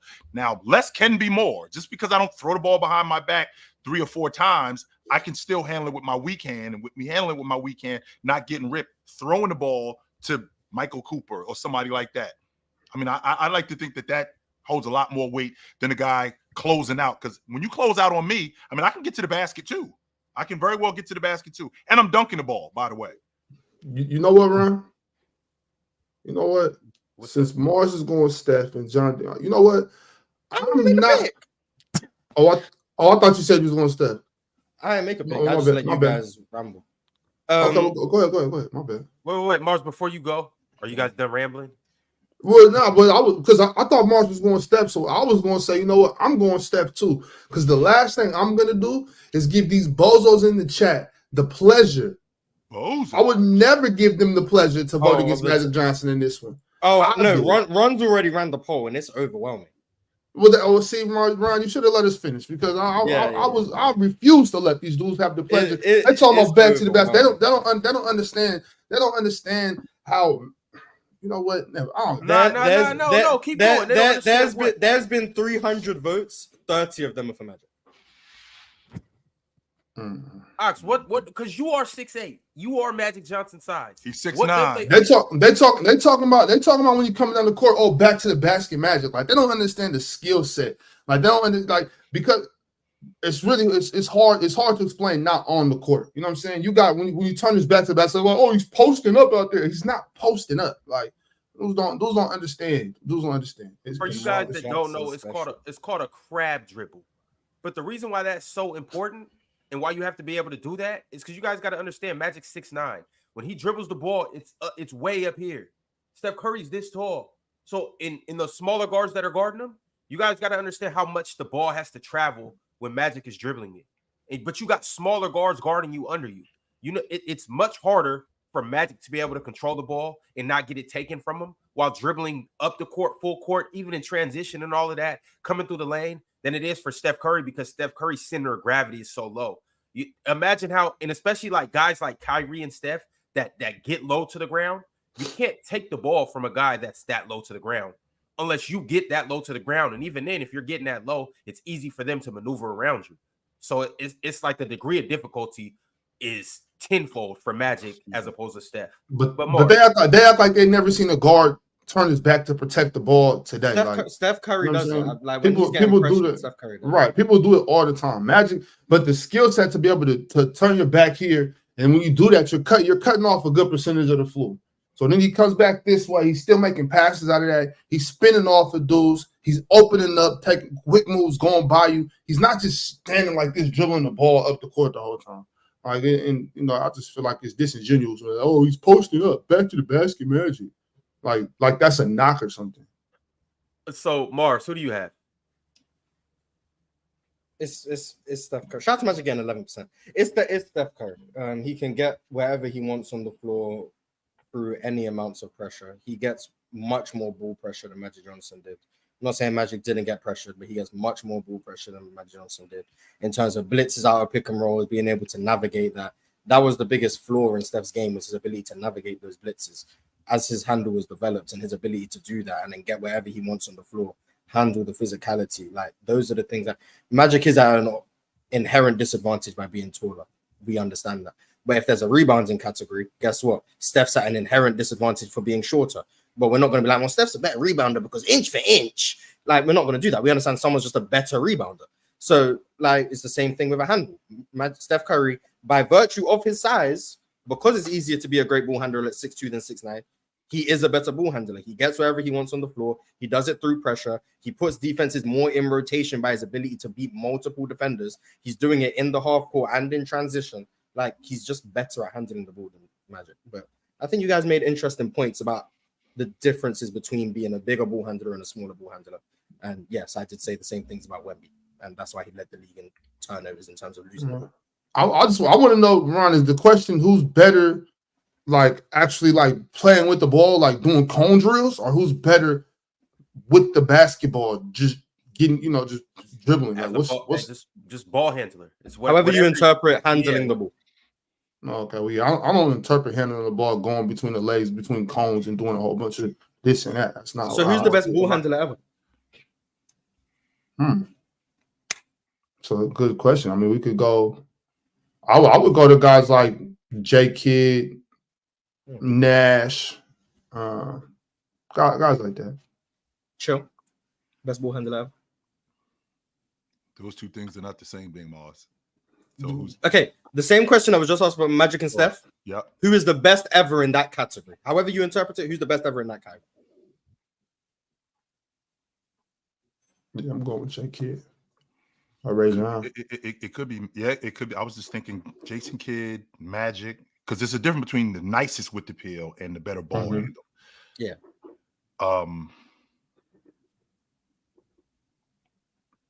I think it's Magic. I do. Magic's the best ball handler of all time. Okay. Yes. Now, and what I don't want, I want to get it misconstrued. Kyrie Irving is the nicest with the pill. No, Ron's already clipped it. He's not adding in this extra caveat. Kyrie, before I laid eyes on Kyrie Irving, it was Kenny Anderson. He was the nicest with the pill, the best ball handler. Because ball handling isn't just throwing the ball between your legs behind your back. No, it's taking care of the basketball too. I think it's Magic. So Pirate was right. I think CP3 can be in this conversation. Well, CP3 for sure. He for sure got a bit in this. I'm gonna show CP3 some love. I'm gonna go with CP3. You can say any of those dudes. I think it not be wrong. Like I'm gonna go with probably Rajon or J. Kidd or something like that. But you can say any of those dudes and not be wrong. Rajon's a great pull. Rajon is super nice with the pill, and he took care of the pill too. right? Yeah. Ray John did not turn the basketball over a lot, and I'm gonna always show Steve Nash love. So right, Steve Nash was What do you got, Steve Mark? Nash was nice with the pill too. no, I think right? Kyrie's the best ball handler ever. Oh, yeah, I'm not doing that. I'm right there with you. It's just like I'm not doing that. you guys talk about taking care of the Ray ball. John clears, bro. Kyrie might not get the Yeah. assist that these guys get, but when it comes to just being able to maneuver anywhere on the court with Right. any type of defense and get to his spot, Yeah. I think Kyrie is second to none. Yeah, they had me in when the it comes- crib. When it comes, But to I do think Chris Paul. Sorry, real quick. I do think like Chris Paul, James Harden, Steve Nash. Yeah. Those guys are all in. That Kyrie for me is one of one. Like it's him. But like after that, I do think Chris Paul, Steve Nash, James Harden, Steph. Those will probably be my next four, unless I'm forgetting someone egregious. But those are, off the top of my head, those are probably my next four. Sorry, bro. It could very well be Magic. I mean, that's a tough question of all. Sure, I'm time. not mad at Magic though I at mean, all. James, I thought- I'm thinking about the ball handlers. I mean, Magic, Steve Nash, James, Kenny Anderson, like the best ball handler. Damn. I'm sorry, Magic. Kyrie just gives you too much when it comes to that. I mean, Kyrie Irving is the nicest with the pill. He's the nicest that I ever seen with the pill. I won't argue that. But guys like James, Magic, Stockton, Kyrie's crazy with it. damn. Kyrie gives you the showmanship, and I had also to too, pick Kyrie one, he ain't out there just turning the ball over either. James, And maybe. his ball handling actually leads to something too. A lot, Like- but then Ron, you get into the over dribbling conversation too when it comes to Kyrie. Right. Sometimes, you know what I'm saying? And that's the problem. That's the Dribbling- problem. Dribbling efficiency. Yeah, that's the problem with the dribbling the air out the ball, dudes. Like it's and it's crazy. I'm gonna say this because Steve Nash would over dribble, but he's probing while he's over dribbling. You know what I'm saying? Like keeping the ball alive, coming through it, and stopping on the baseline, dropping it You to think a Steve Mario. Nash was on the ball too long? Not saying like too. Well, I long mean, when sometimes, you're but yeah, dribbling he would get circles into in it, the yeah. paint, like Right, I mean, yeah, I've seen Steve Nash, but it's different for Steve, and I don't know. It's hard, you know what I'm saying? Because I see guys. I hate when I see guys just dribbling for no reason. And we ain't Steve going Nash there, was right. doing it for a reason. You know what I'm saying? He's getting places and he's finding guys. You know what I'm saying? Sometimes you get guys like, and Kyrie does it too. Kyrie will dribble himself into a tough shot. The problem is he's a tough shot maker, so it's just different. You know what I'm saying? Right. It's just different. Right. I think the I really don't ability think- to not pick up your dribble is invaluable. If you're able Yeah. to keep your dribble Mhm. alive, and that's why Steve Yeah. Nash is so high to me. Because once you pick up your dribble, you're limited to what you can do. If you're constantly able to keep your dribble alive through defense and through pressure, that's where you become borderline unstoppable. Because if they can't force you to pick the ball up, you have them at your mercy, and that's why Steve Nash is so great. That's why I think James Harden was so great. Kyrie, I've seen Kyrie get into spots on the court I didn't even think were available. Like I don't know how he's doing it. So Kyrie's ridiculous. Mars, can we But say like- the same thing? Can we say the same thing about a guy who picks up his dribble and does something productive with it as soon as he picks his dribble up, like Magic, for example? So if Magic gets doubled, he immediately finds, I don't know, Michael Thompson underneath the basket. He finds James Worthy cutting to the basket for a bucket. Now, I can appreciate your logic about keeping your dribble to keep the defense off balance. But if I pick my dribble up and I immediately fire it to somebody where something positive happens, where a guy can knock down an open shot immediately or a guy can get a layup, wouldn't that be more valuable than a guy continuously pounding the basketball? In those situations, yeah, but then I would say the situations where the double's coming and you're able to retreat and bring the double further away and make those rotations more difficult and then still make the right reader even more valuable. So it depends on what comes from it. Because if Magic picks up his dribble and throws it to the third row, I mean, then I would say, oh, it would have been better if he kept his dribble alive. Right. But then if the guy who keeps his dribble alive ends up getting ripped because he ends up going to the baseline and now he's basically playing with three defenders, then I would have said it was better if he picked up his dribble. So it depends on the situation and what happens. But I think just being able to keep your dribble alive in all situations is more valuable than someone who can't do it, even if you're able to make positive things happen, even if you pick up your dribble. But I think just having the option to do both is what makes you special. Right. I seen Kyrie last night on Instagram. I was just scrolling and I seen a clip of Kyrie. It's the only time I ever seen somebody do this. He did a fake snatchback. So you know how it was on Al Horford. It was actually in the finals. He was going baseline, and you know when you come back and he drove baseline and he did a fake snatchback. So you know how you go baseline and you snatch back, and you know most of the time people will step back and pull up. When Al Horford came, he did the fake like he was gonna snatch back, and he actually snatched back but then he just went back baseline. Or he just touched the ball and just went. Yeah, instead of actually snapping it back, was, he just touched it to freeze the defense and then blew by him. Yeah, that was awesome. so what he kind of like turned his hips like in and out dribble, but like this way instead of this way. Yeah, it was fine. okay. That's fine. Yeah. It's fine. weird to explain it because Yes. he did it in a weird way, but then he made Al Horford basically lunge like he was about to, step back on him. Because, Al Horford has seen that a million times. He's been in the league, 14, 15, 16 years? He didn't have About plenty of 25. guards try to go by him and snatch back on him. So he knows it's coming. And also he knows Kyrie's snatch back is deadly.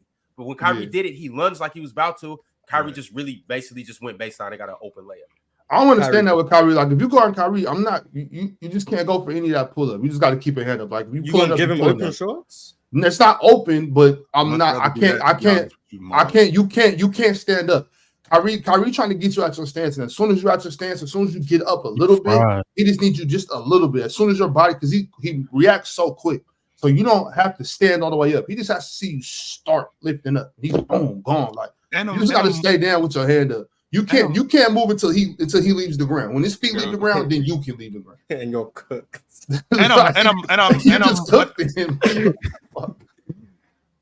I'm living with Kyrie Irving shooting on me as opposed to me crowding him because I'm gonna get fried. How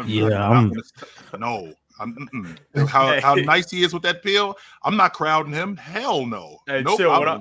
When I was guarding Malachi Flynn, I was saying the same thing. So I'm picking up everybody else full court. Like, oh yeah, y'all gonna feel this. Yeah, I'm taking the ball from cats. Making them give up the ball. I switch on to Malachi Flynn. I'll pick him up one time at half court. I said no. I ain't guarding you at the 3-point line. If you want to shoot that, if you want to shoot back there and logo threes, man, you got it. I'm not about to be up there playing with you. No. Hey, Morris, I ain't finna end up in a Baller's Life clip. No. And y'all ain't here talking about double little hoes. I don't think so. No, absolutely not. But if you're watching, go ahead and hit that like button. If you haven't subscribed yet, do that. If you haven't went to playerschoicemerch.com, go there and get you something nice. But get you something. And also to become a member. Shout out all of our members. Shout out everybody in the chat. You guys are clearing per usual. And I have a $25 super chat from Teddy Hart. Teddy Hart, we were engaged in dialogue. My bad, my man. But I see you, though. I see you. He sent through a super chat and he said, chill. Magic averages 4 turnovers per game throughout his career, by the way. So taking care of the ball wasn't his strongest suit. A lot of that's passing. Well, not only is it passing, but when I'm the primary ball handler, I'm also more likely to have some success. Since you said that, Teddy, I mean, he averages, I think, almost 12 assists a game. That's a 3-to-1 assist turnover ratio.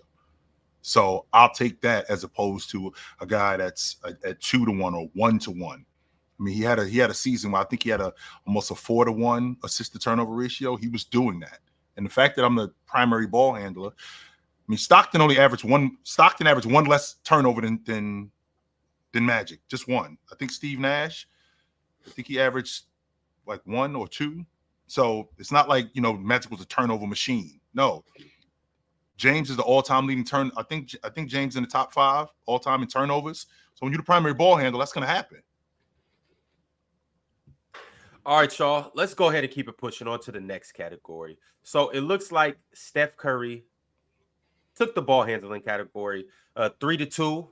Chat, that is including your vote.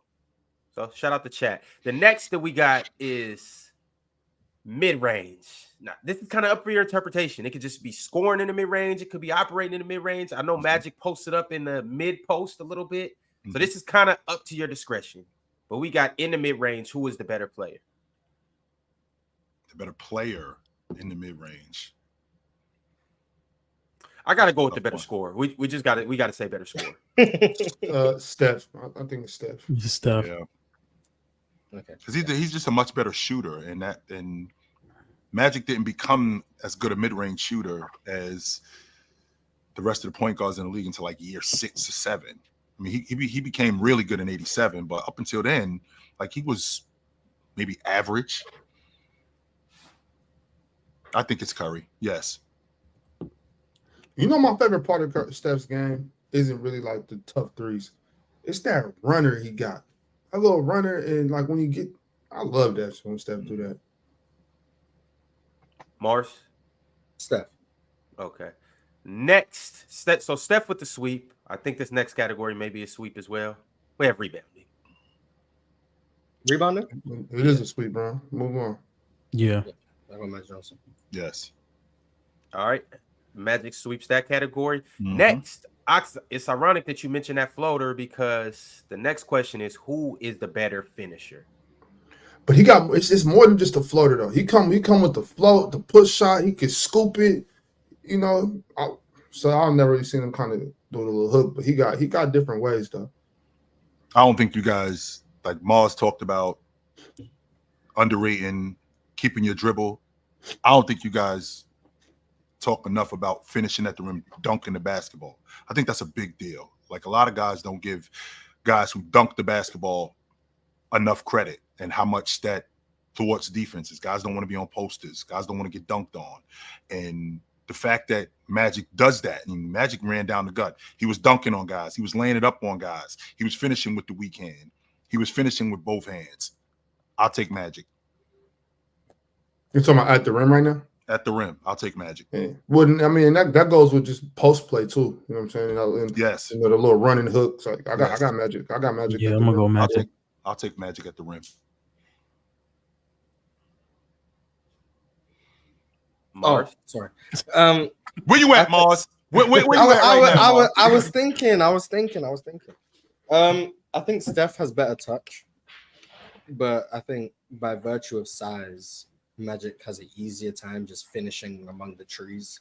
Yeah. And I do think that little sweeping hook thing he had was very good. With both hands too, Mars. With the right yeah. and with the left and the right hand. But I think Steph being able to use his touch and his dexterity. I'm thinking about Steph because Steph the past couple of years, I don't think he's been that great at the rim. But before that, I think he was really good. At its best, Mars. Magic at the rim, Steph at the rim. At their best, who's better? See, this is why you can't trust Yeah, the poll is very lopsided. But are we factoring in the ability to get to the rim also, or just once you're there? Yes. That's part of it, Mars. Because I'm not that part wasn't ball handling for me, too.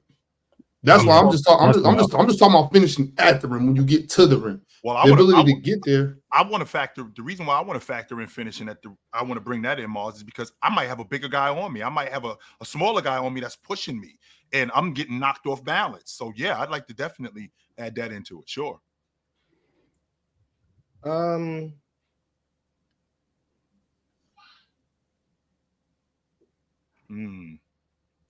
Tough one.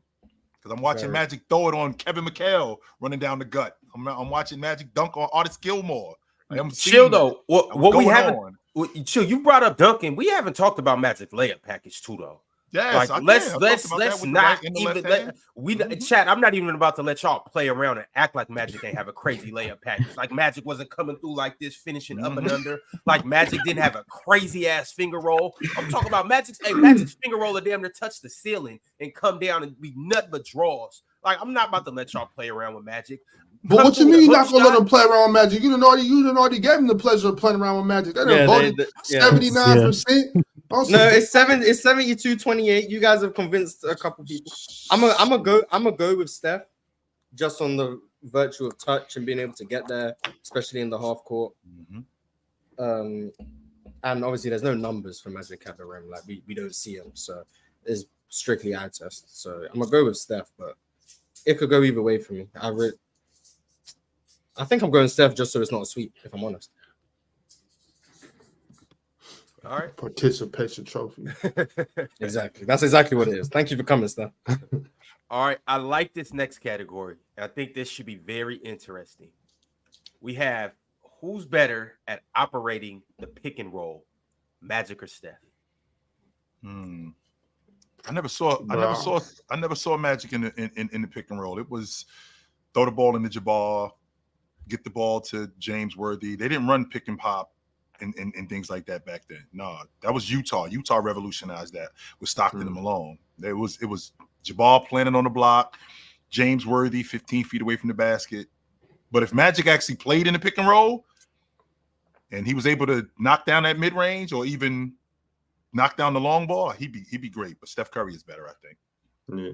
I would like to see more Magic in the pick and roll. But when you think about Steph's ability to come off that pick and just fire it, it makes you believe that he would be. What's better. the defense, Ox? If Steph Curry, how am I covering him? Are we dropping because he's 28 feet away from the basket?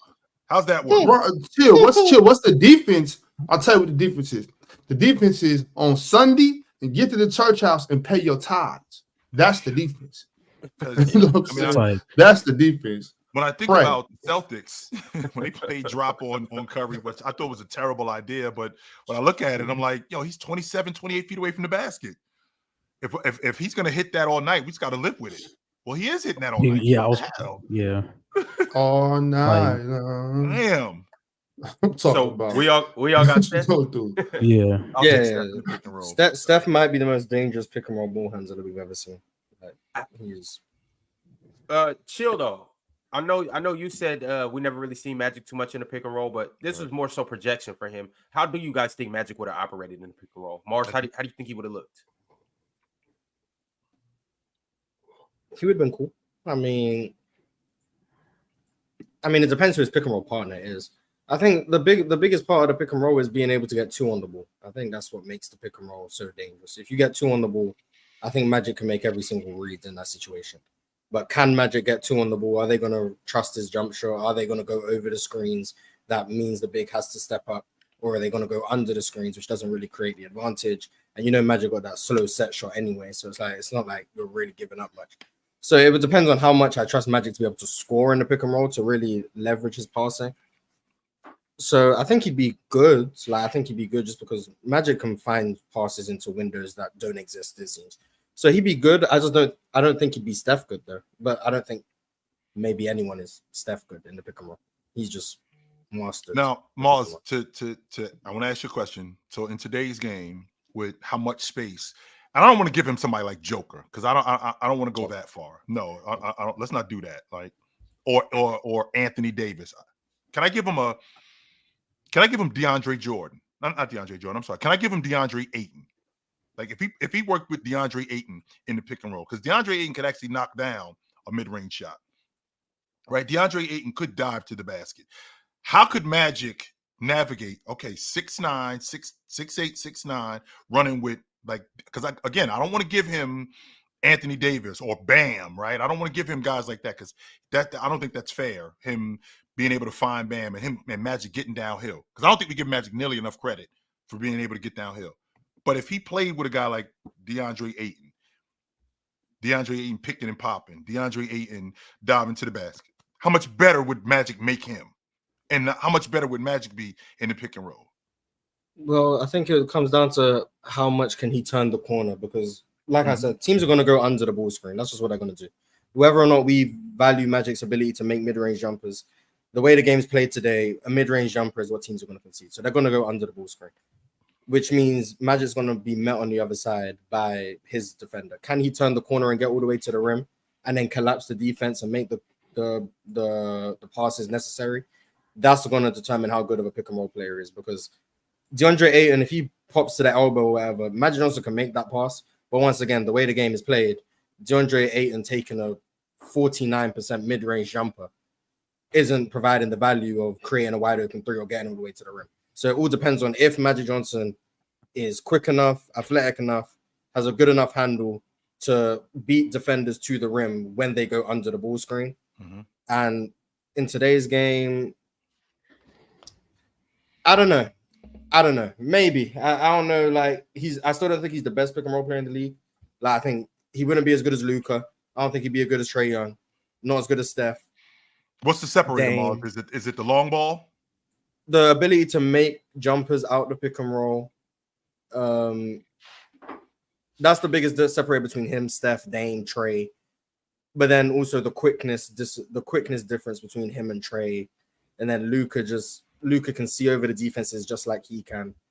But I think Luka's handle is better. His ability to get into the middle of the defense, get defenders in jail. Like a lot of it is hard to project because you never saw Magic play these type of defenses. Like it's really hard to project. Like Magic very rarely played with a defender on his back because why are they behind Magic in the first place? Because they're not fighting over the screen. So like, it's very hard to project, but I think he would be good. I just don't think he would be the best. And when we're comparing him to Steph, especially Steph at his peak, we're comparing him to the best. Now, is he better than Chris Paul, Steve Nash, whatever? Like, I'm not saying Steph is the best, but in the league at the time, Steph was the best or one of the best pick and roll ball handlers in the NBA. And I don't think Magic would be that. So I don't think he's mad. Steph would. All right. The next category we rocking with is efficiency. I mean, Steph's more efficient. Steph is more efficient. He's more efficient at the long ball line. Is he more efficient at the rim? Is he a better finisher? I mean, Magic shot almost 90% from the free throw line. Curry shot over 90%. I mean, I don't think this is a question. I think it's Curry. This factors in assist to turnover ratio too. Now, I know Teddy Hart said that Magic averages 4 assists or averages 4 turnovers. Yep. But he also averaged a shitload of assists. That was 12 assists. That's a 3-to-1 assist to turnover ratio. Yeah. And when I look at stuff like that, I look at so when I look at assist to turnover ratio, I kind of look at quarterbacks. So if Magic has a 3-to-1 assist to turnover ratio, and let's say Josh Allen has a 3-to-1 touchdown to interception ratio, towards the end of the season, that could be 30-10 touchdown to interception ratio. So you're still getting a ton of touchdowns to the smaller amount of interceptions, which I think that could still be pushed towards basketball when I say you're still getting a lot of assists, and then every now and then you're getting a few turnovers, which I think is fine, especially at the volume of playmaking that Magic is doing. So maybe we'll bring in another quarterback, because Josh Allen is a terrible example, because he'll throw a pick 6 in the fourth quarter to end the game. But like Magic won't turn the basketball over to end the game, right? He'll throw a bad turnover. Yeah, he did. I've seen it. But I mean, Josh Allen, on the other hand, I think he's a little bit different. But like, when you're handling the basketball that much, and you're getting guys involved, like he's getting them involved in certain aspects of the game, in certain times of the game. It's not just, all right, I'm just throwing the basketball on the floor in the second quarter, stuff like that. I'm talking about in the meat and potatoes of games where, this pass is winning games. I think it's a lot. I think it's a lot more difficult. So once again, Ox, who do you have?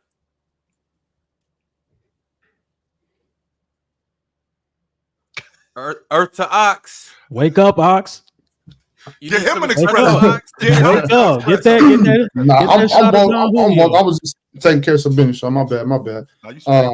Efficiency. Although there are other things that go into it, what I'm saying, with the ability to distribute and assist to turnover ratio. Sure. I'm gonna still go with Steph Curry though. I think that's the honest answer. Okay. And John, you said Steph?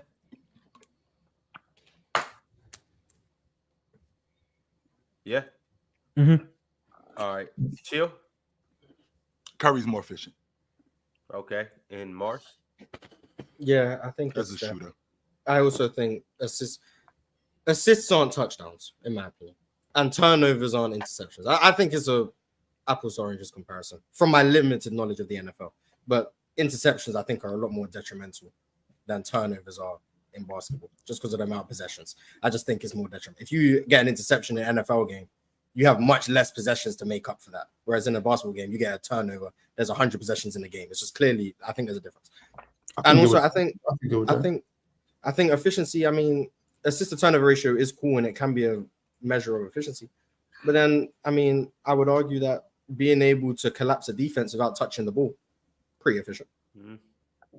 So I would argue, like, if you're able to force defenses to collapse or worry about you and you don't have to touch the ball, that means there's something going on elsewhere and you're still impacting the defense.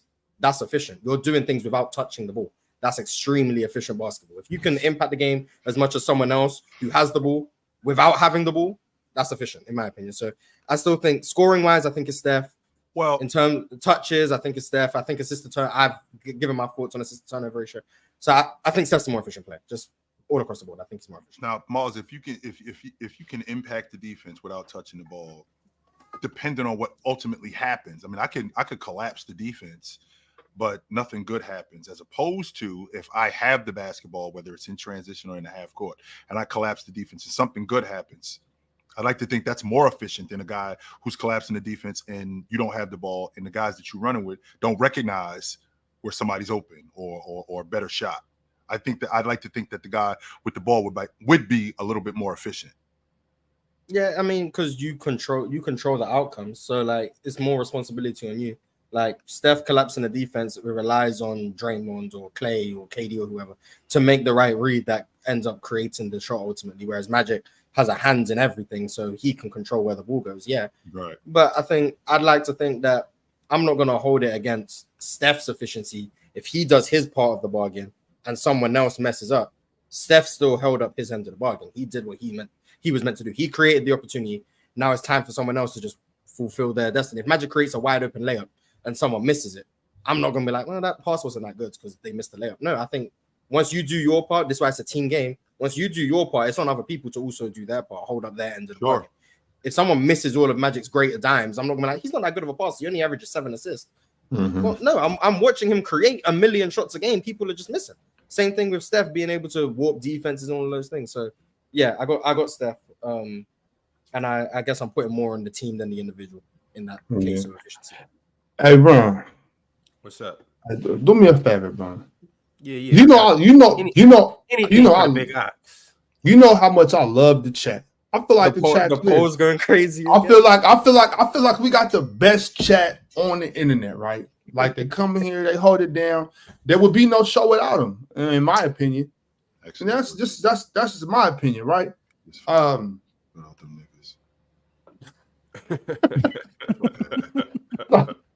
look. So me, I feel like there wouldn't be no show without the chat, right? Right, Ron?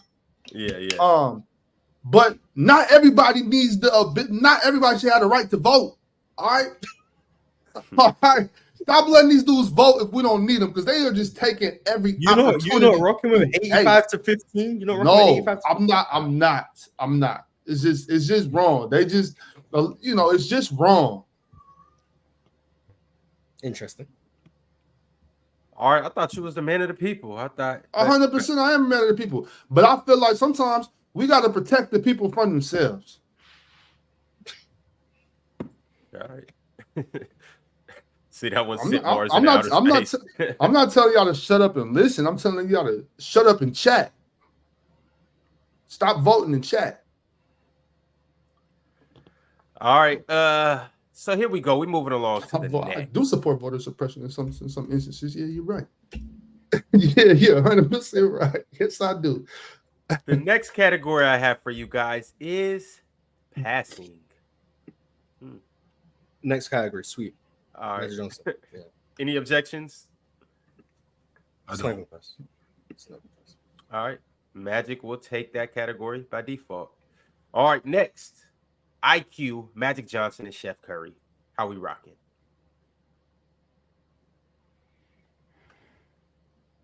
Between Steph and Magic, I think it's Magic.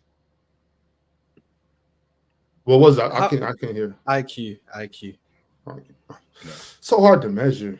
Yeah, that's what I was going to ask. How do you guys discern what IQ is when you look at a player? How do you determine? I have a feeling Russell Westbrook's going to get brought up, but how do you view IQ and how do you decide when someone has high IQ? By what they do wrong and how they correct it, how they manage games, and how they continuously get better at things that they weren't as good at. So if I'm making the same mistakes that I was making a year ago, 2 years ago, if I'm doing that and I'm still making these same mistakes, that means that I'm not really understanding the game. I'm not understanding how to play basketball. And when I see a guy who now knows how to look the defense off, when I see a guy who now knows when to get a guy to basketball, when he's coming off a screen, whether it's off the bounce, whether it's just firing it right to him, he knows when to wave a guy off. He knows when to take the game over defensively. I know about bad fouls. I know about good fouls. Like things like that are examples of understanding the game, going in the flow of the game, not just going into the flow of the game, understanding when I should do certain things. So those are things that I recognize when I talk about a guy's basketball IQ. If I'm just talking, I'll tell y'all what.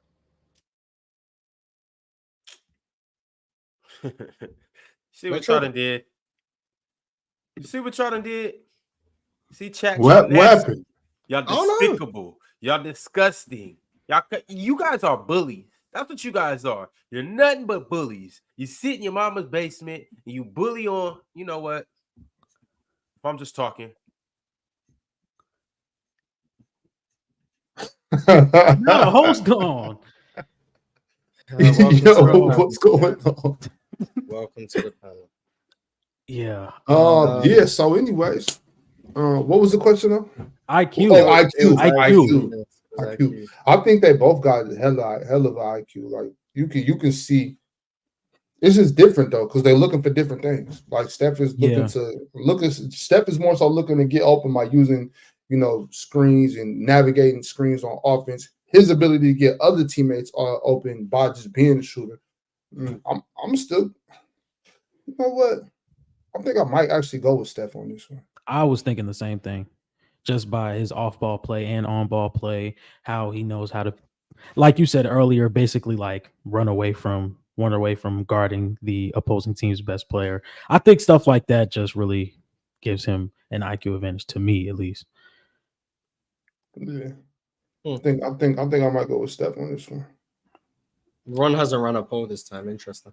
Glad to have you back, Ron. Welcome back, Chris. I just quit for a second, momentarily. And Oh, then I host, realized oh, I can't be up here, just like how Ox can't be up here talking about voter suppression. I can't be up here talking about chat suppression when all year I've been saying the chat clears. Yo, Ron, you can't tell me. You can't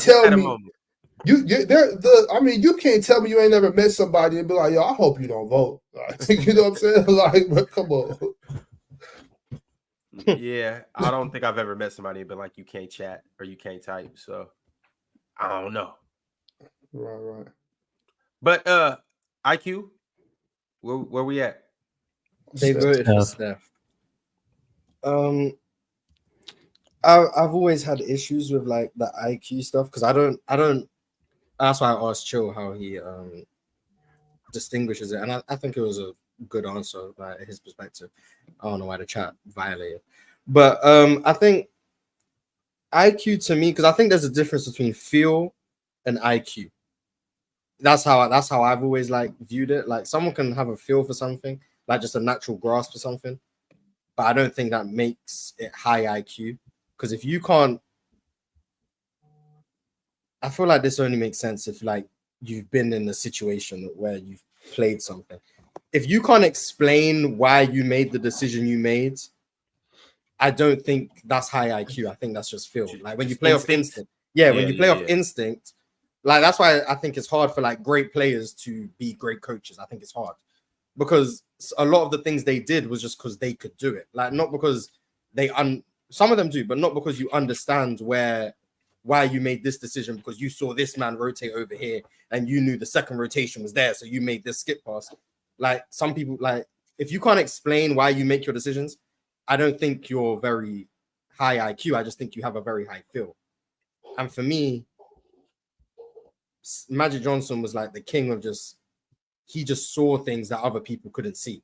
But long story short, I think Magic Johnson has some of the highest feel I've ever seen. But I don't know how much of it is IQ versus feel. Whereas Steph, I just think a lot of the decisions he makes are off of IQ and complex thinking. And maybe I'm completely off. Morris, I think it's the opposite. I think Steph is all on feel. Yeah, bro. He has a scores feel and he has a feeling on where to be. Like with him, with those pump fakes and stuff like that, it's a feel where it's like I know. Yeah, I can see it. I would argue because I look at Steph and I'm watching him and I feel like he's navigating stuff. Like he knows, like you think I'm going over here because that's you know how I'm viewing it. And I'm going this way. I'm coming off of this pick, and a lot of it has to do with good, players that understand him. Draymond knows where he's going to be.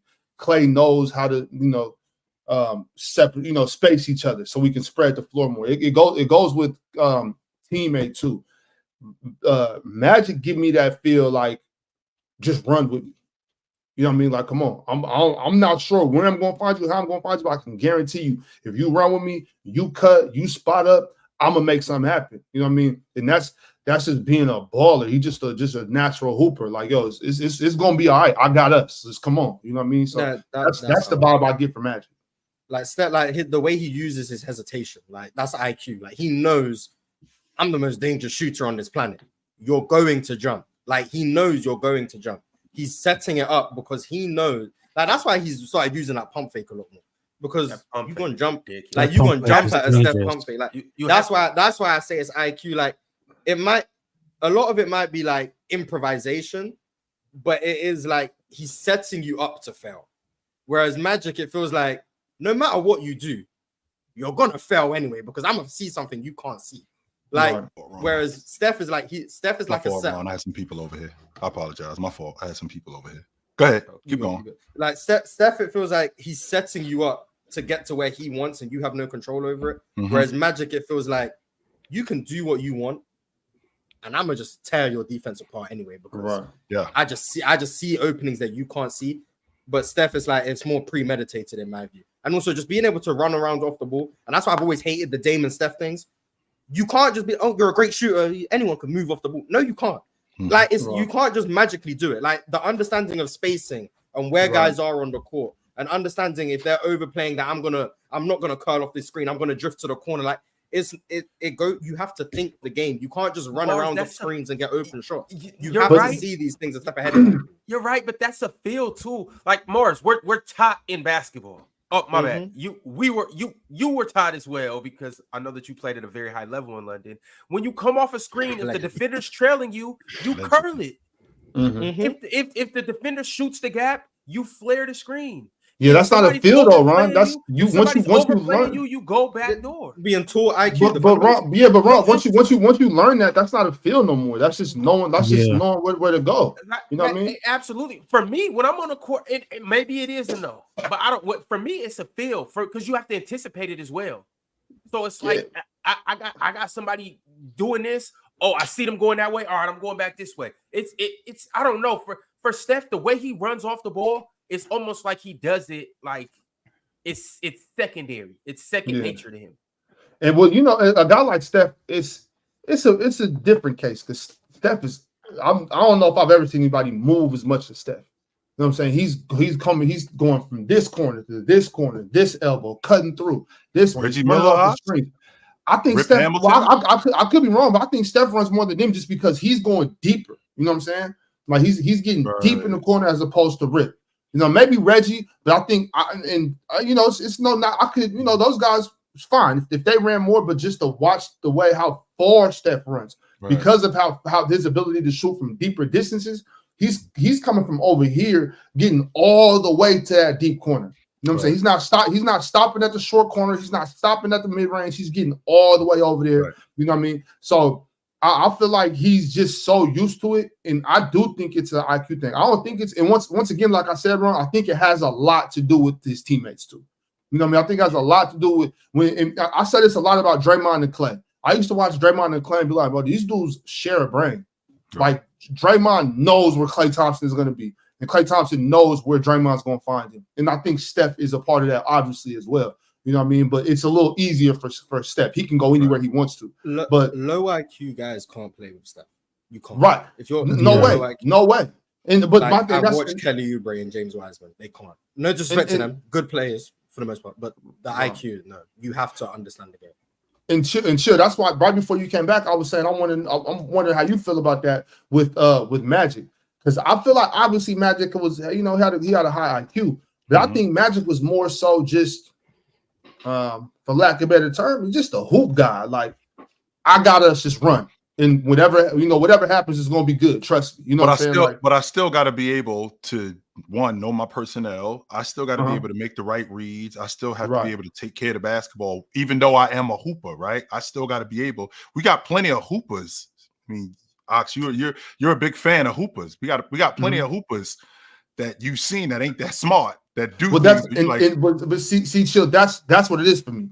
When I say hoopers, I'm talking about hoopers like with the IQ. If you just out there, just you know, I don't consider that. But there's plenty of guys that I feel like that. But you know, when I think about Magic as an IQ guy, right, I'm just thinking about a guy who yes, you just run. I'll take care of all you guys, but I still got to know. When I think about it, I think about more like a cook. Yo, I'm gonna take care of everybody here, but I still got to know, Ox, how you like your food, right? I still got. I can't just give you a plate. So what I mean when I say that is, if you running the floor, I'm not going to give you the ball at the 3-point line, knowing that you're much better at the rim or knowing that you're better 3 feet away from the rim. I got to know that. And it's not just me giving you the basketball just because you run it. So if Mars is a long ball shooter or if Mars is a shooter, I got to know when exactly to get the ball to Mars. I know that I'm gonna pass him the ball, but I got to know this sort of stuff, because if I don't know it, then I'm gonna give him the ball in the wrong area, and it's gonna be bad for all of us. So with a guy like Magic, being a primary ball handler, being a distributor, being a table setter, there's so much more that I have to know in terms of personnel, not just for my own offense, but for everybody else. There's so much more that I have to know, and that's why I have to be on top of things. That's why I think that Magic is one of the highest IQ basketball players ever. I do think he's a higher basketball IQ than Steph Curry. Mm-hmm. Steph has also made some horrible decisions.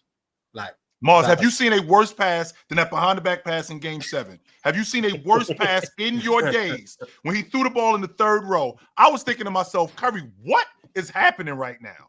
With the weak hand, by the way. I was like, what are you doing? Yo, What's John, going on? Who do you got? I got Steph, and I just think the way he places himself on the floor night in and night out, off ball, especially with the ball in his hands, the way he gets blitzed off of pick and rolls, the way he plays off ball, the way he knows you're going to jump or knows you're going to be overly aggressive because how he can shoot the ball. I think all that has to do with him adjusting his game to how he's being defended. I'm just going to take Steph. Okay. And Mars, you took Steph? Yeah, I said a whole lot of stuff and then didn't make a pick. This one's tough. Yeah, everything I said, I think points to Steph, but then I just started thinking about how much am I factoring in horrific decisions as opposed to all the great things you do, but then how much of a drawback is it that you're liable to do some egregious things? I'm gonna go with Steph, but for me, like, I don't think there's a right answer to this one. Personally, I don't think there is. Ox? I think I'm gonna stick with Steph. All right. I got Magic, and I don't think it's close. Oh, now you want to vote?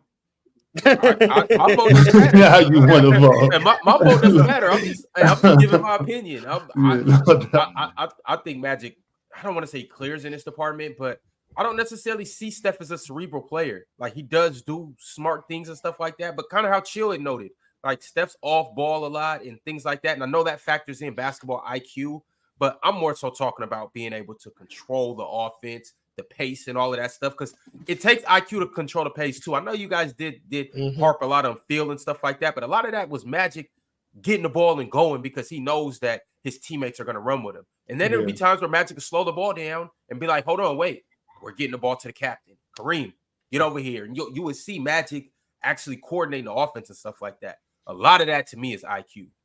Yeah. But James Worthy said he was running the floor and Magic hit him in the back of the head. Like, what the hell? It's like, big fella, when you running the floor, you got to be looking. You have, because I'm looking for you. I am looking for you. So you got to be looking. But right quick, though, before we move on to the next category, if we were going feel, like just Magic. I'd pick Magic. Yes, I think because that's what I was saying. I just think a lot of it's just natural ability and stuff like that for Magic. Not to say that he wasn't a thinking player. I just think for, you know, when you look at guys that aren't as physically gifted as other guys, you know that it took hard work and learning to get there. All right. Next, we have clutch. Which player is better in the clutch? Crunch time.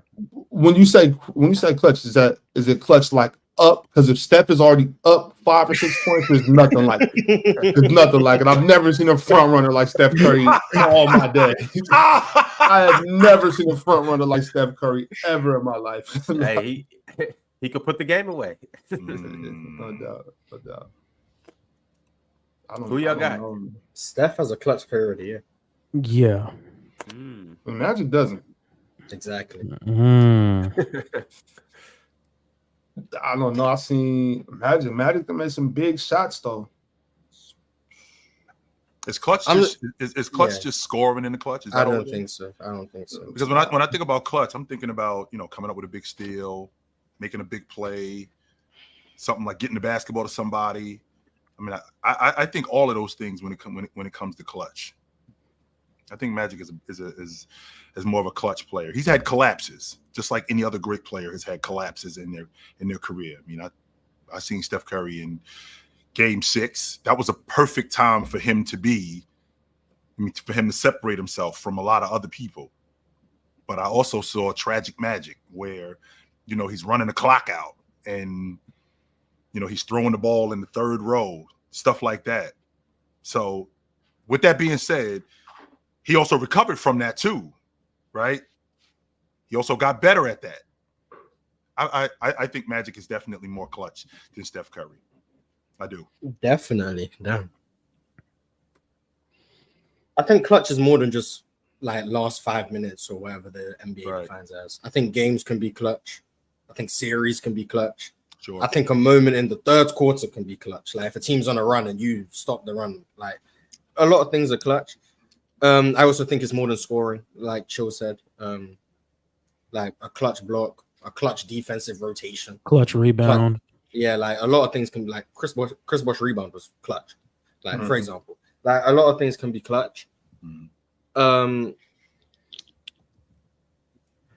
think because of the variability of what Steph does, he's more volatile, and in the clutch situations where I think the value of the three goes down in the clutch. And I think just how up and down he can be, I think Magic was probably more reliable. Like just on a game-to-game basis, I think Magic would just be more consistent in terms of his performance. But I think Steph's highs would be higher than Magic's, personally. So I think that it comes down to consistency versus peak. And I don't know what I'm picking, but that's how I'm viewing. When you talk, Miles, when you talk about being clutch in games, like the last 5 minutes, to slow down an 11-0 run, that's a pretty big deal. I feel like that's a big deal to slow down an 11-0 run, or to be able to, I don't know, Olajuwon has scored in the last 3 or 4 trips on Jabbar. Magic comes down and digs down and gets a steal to slow that down. I mean, I think that's clutch right there. I think things like that are what make you a clutch player. Now, when you talk about a guy being more consistent, okay, so what am I? When you say more consistent, Moss, what exactly is it that I'm consistent at? What do you expect from me, as opposed to like with Curry? So, for example, we just saw with these Olympics, these last 2 games. Okay, this pushes Curry over Magic. Well, haven't we seen Curry do things like this? So why is it now that he's pushed ahead of him because of this? We've seen him do stuff like this. This isn't something that's just automatically new. Like, oh shit, like where'd this come from? When I'm talking about consistency. Well, I think people say that's just confirmation. They already had Steph above Magic, but when Steph does something great, it's like, oh, I told you this is why. But they already had Steph above Magic. But the consistency thing is like, I think everything Magic does in terms of transition offense, getting guys the ball when they need it, running the offense, the where he takes his shots from, where he's able to get to on the court.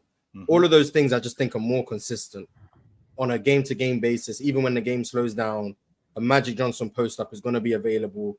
Or if you get a rebound, we can still push. Like, all of those things are still there. Whereas with Steph, he's liable to go 3 for 14 from 3. That's just liable to happen. Because when you shoot from that far away, variance is a real thing. Like, he could just be missing one night, and then you lose some of that value. Or he's liable to throw some bad turnovers, but then so is Magic. But he's also not making the reads that Magic is on a more consistent basis. And then he's also playing off the ball, so he's not controlling what's happening. And when the games get tight, you do want the guy who you trust most to have the ball in their hands. And because of the way the Warriors run their offense, a lot of the time it's still Steph's coming off the ball. We got Draymond on the ball. We got KD on the ball, and Steph's running around trying to confuse the defense. But at the end of the day, you don't have Steph making the decisions. So I think I think Magic is a more consistent 8 out of 10. Steph can get to a 10 out of 10. So can Magic, but like Steph can get to a 10 out of 10, but he's also liable to give you a 4.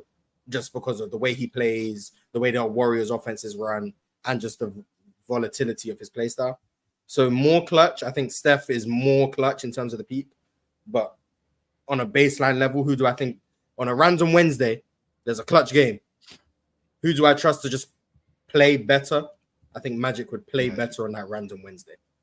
But all of that being said, man, I'm picking Steph. She better looking. She got a nice. Her fit is better. I'm gonna take this other chick though. Nah, I'm good. Nah, because Steph can just break defenses. Like, he might not do it as consistently, but that fear factor is always going to be there too. Like, you don't want to give Steph the ball. Like, teams are trapping Steph full court in clutch situations. Like, just that alone. Like, yo, like, what we doing? So I got Steph. I'm going Steph as well.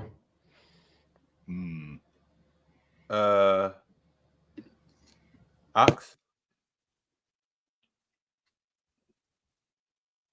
Magic. 2-2. Well, we know who the poll voted for. So. These polls are not balanced. All right, y'all. It's looking like we are going to go with Steph Curry on this one. 77-23. We ain't doing shit. That don't speak for me, man. They've spoken for us. Who is us? Man, we respect the chat, man. We respect their opinions. We respect their perspectives. Hey, yo, Ox. If you had enough, you could just see your way to the door. Damn. Say less. Oh, my God. Well, it's been one of those episodes, y'all. Hey, it has been one of those. Well, I would get the super chats, but first off, I got to tell you guys, make sure you like the video, make sure you subscribe, and make sure you become a member as well. You got to do all three in conjunction. And then after you do that, go to playerschoicemerch.com and check out some of the good things that we have. You see this shirt, it says Player's Choice right there. That's a real nice shirt. You should go get you one. It may be red, white, blue, green, whatever. But our last category is simply just who's better overall. Let's get down to the bottom of this. John D, talk to me. I think Magic is better overall. I mean, it's just I think he could give a little bit more when we talk about playmaking, his size, his rebounding, his finishing at the rim. I just think it would be a little bit more consistent, especially if we're talking about a lead guard. I know we spent like an hour trying to break that down. Is Steph a lead guard? Is Magic a lead guard? I think it's all dependent on what you need as well. You know, if you need somebody who's going to set the table for the offense and make plays for everyone around him, I think Magic brings more value there. But I think if you need a lead scorer and you need somebody who's going to command the attention of a defense, scoring wise, I think you would take Steph, but I would take Magic. Okay. Mars and then chill. I'll be right back, fellas. Yep. Oh, okay. When I decide, I hate when Ron does this camera when there's a setup. Yeah, this is the one he's meant to do, and I hate that he always does this. So I'm taking over now. This is the setup. But when I do who the better player is, I do it as who's better at their best. That's who I think the better player is. So peak for peak, I think they're very, very close. And the reason I'm taking Steph is because I think it comes down to, what's the word? The malleability, I guess, of who he can play next to. Like, Magic is going to need the ball in his hands. If you want to maximize Magic and you want to maximize your team, Magic is your decision maker. Magic's the one who's going to run the show. Magic's going to decide all of that.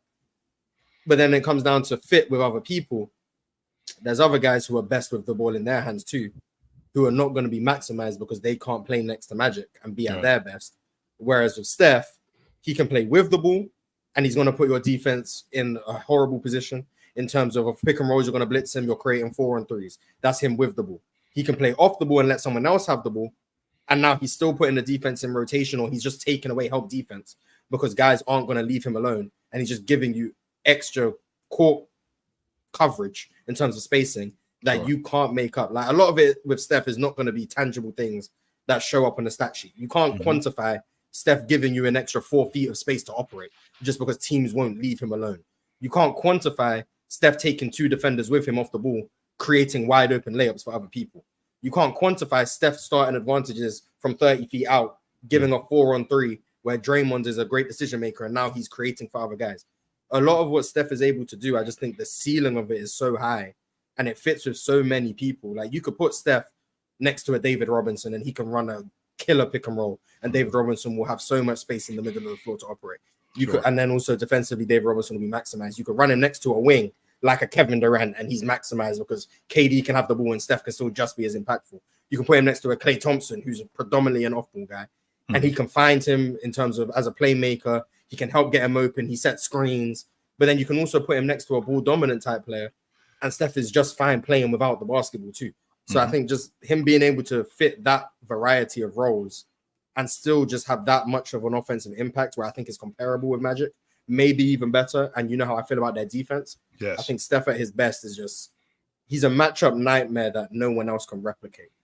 And I think that's what makes him the better player, just in terms of what he does to your defense. Steph is so unique in what he does because, one, he's small, but he's not as small as people think he is. Two, he's able to stretch defenses and manufacture shots that we haven't seen from a guy like that from that far away from the basket. But that also can be to your crew's detriment.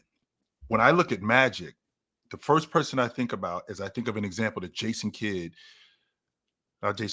with J.R. Smith. J.R. Smith said that Jason Kidd told him, I'm gonna get you 6 extra points. All you got to do is run. That to me is just maximizing a guy, because J.R. Smith might not be able to knock down an open shot all the time, right? So Michael Cooper might not be able to knock down a shot all the time. James Worthy might not have it going, but I'm going to get you involved in the game in other ways. I'm going to maximize you. And not only am I going to maximize you, I'm going to maximize me in the same way, because I'm going to make the defense focus not solely on me, which is what the defense does a lot of times with Steph Curry. I'm going to make the defense focus on you too, even though you're only giving me 7 or 8 points, even though you're only giving me 11 points. But that's maximizing you, and that's collapsing the defense where I can operate even more. I can operate getting the ball to James Worthy. I can operate getting the ball to Jabal, which is going to open up the offense for me even more, getting to the rim. Not just getting to the rim, but rebounding and getting you guys more involved in the game. So when I do stuff like that, right? When I do stuff like that, I'm maximizing everybody. I understand that the defense collapses where Steph Curry is off the basketball, but does he maximize everybody as opposed to what I do when I have the basketball? I don't think he does. And I think Magic Johnson does that to the fullest. That's why I think he's the better player. The way I like a lot of these things I'm thinking of, like I don't have like terms for them because a lot of it I'm just thinking off the top of my head. But like if you view like the game of basketball is like putting the ball in the basket. So the most dangerous person at any given time is meant to be the person with the ball, because you're meant to stop the ball from going into the basket. Sure. Steph has like, I'm not going to say single-handedly, but Steph has changed that philosophy, but only for him. Steph, even when you play the Warriors, the ball isn't the most dangerous thing. It's Steph. Even when someone has a clear isolation with the ball, Steph is the most dangerous thing. So just like, if you view it as like a pie chart, right? Right. When you have the ball, that's where you're able to impact the game for most people. Right. So like, let's say when KD, Clay, Draymond, and everyone was on the team, Draymond had the ball a lot. So he was at his best when he had the ball and he was able to make decisions and all of those things. That's Draymond being maximized. When KD's at his best is when he has the ball and he's able to score and he's able to get to his spot and do all of those things. And when Clay's at his best is when he's coming off these calls and he catches and he shoots. Steph is able to maximize all of those guys and what they do with the ball because he is just as dangerous without the basketball. So Steph is providing value in areas where no one else is able to match the value he's providing. Right. He's like, if the regular offense is 100%, that's the whole pie.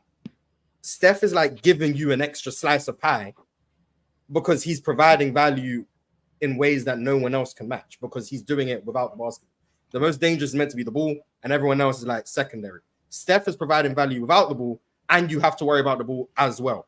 So like it's like the Warriors are getting extra value and extra stuff on offense that no one else can match because the ball isn't the most dangerous thing. and I can't quantify it. I'm saying it, and it might not even make sense. It does But make sense, Mars. When I I'm get viewing it, it's like I the get it. Warriors have more pie than everyone else Right. because Steph is just breaking the way the game is meant to be played.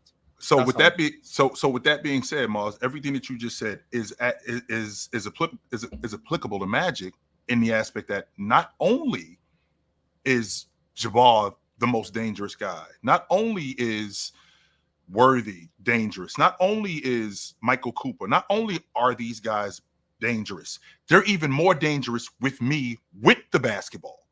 So as good as Jabbar is, how much better is he when I'm making plays for him with the basketball? How much better is James Worthy when I'm making plays with the basketball? And how much better am I when I'm making plays for these guys, how much better am I when I'm making plays for these guys? Because they open up things for me even better. So when Jabbar is rim protecting, right? When James Worthy is rebounding. So now they're getting me the basketball. So now we're running and I'm maximizing James Worthy, not just as an offensive player, but as a defensive player. Why? Because he knows for a fact that if he gets out and runs, I'm going to find him.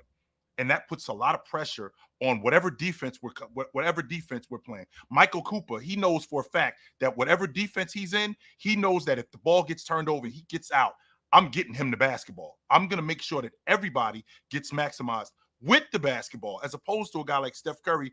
Without the basketball, these guys still have to make plays for themselves. I'm putting you in a position where you almost can't fail.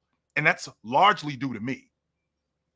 Yeah, but Steph like the infamous Kevin Durant running down the lane in the finals. Like it's the same concept of what Magic is doing in terms of like Magic is just passing you open. Like you don't even think you're open, the ball's in your hands, all of a sudden you got a layup. Right. Steph running the floor and defenders just like the concept of basketball has changed with Steph. It was protect the paint, pick up the ball, protect the paint. That was the concept of transition defense. Protect the paint because that's the most dangerous shot, pick up the ball. Steph is running the lane and he's going to the three-point line and teams are abandoning the principles of defense, the fundamentals that we are all taught. They are abandoning that because Steph is so dangerous and is creating the same things. Right. Kevin Durant is running the lane to the middle of the paint and teams are running towards Steph on the three-point line. He's not physically passing the ball to KD, but he's created KD a wide open dunk, just like Magic Johnson doing it by giving him the ball. Like, and that's what I mean by he's got an extra slice of pie. He's doing the same thing, but he's doing it without touching the ball. And that's why I think it's impossible to quantify. And I'm trying to do my best to like convey it as much as I can. I get it. But like that's why I think he's better, because he's doing it without touching the ball. So he's maximizing Draymond's ability to handle the ball in transition and pass and find guys, while also maximizing KD's scoring by getting him wide open layups, all without touching the ball. Magic Johnson can't do that without touching the ball. And that's why I think it's Steph. That's why I think it's Steph. So Mars, you have Steph as the better overall? Yes, I got Steph. Okay, cool. When Ox gets back here, if he gets back here, we'll get his vote. As of right now, it's 2-1 Magic. Chat, you guys do have a horse in the race. You guys have Steph. So actually, we're gonna say it's 2-2 right now, chat. I will give you a vote on this. I got Magic Ron. Oh well, that's that. It's 3-2. Magic takes the cake for who's better overall. And I'll just throw this on the screen right now, just so we can see what the overall picture look like. And shout out to everybody that's in here right now. All right, here we go. This is what it's looking like, ladies and gentlemen. In totality, with athleticism, Magic took that category. He swept it, actually. Defense, Magic took that category 3-1. In shooting, Steph swept. Handles, Steph 3-2. Mid-range, Steph swept. Rebounding, Magic swept 4-0. In finishing, Magic took it 3-1. Pick and roll, Steph swept. Efficiency, Steph swept. Passing, Magic swept. IQ, Steph took that one 3-1. Clutch, Steph took that 3-2.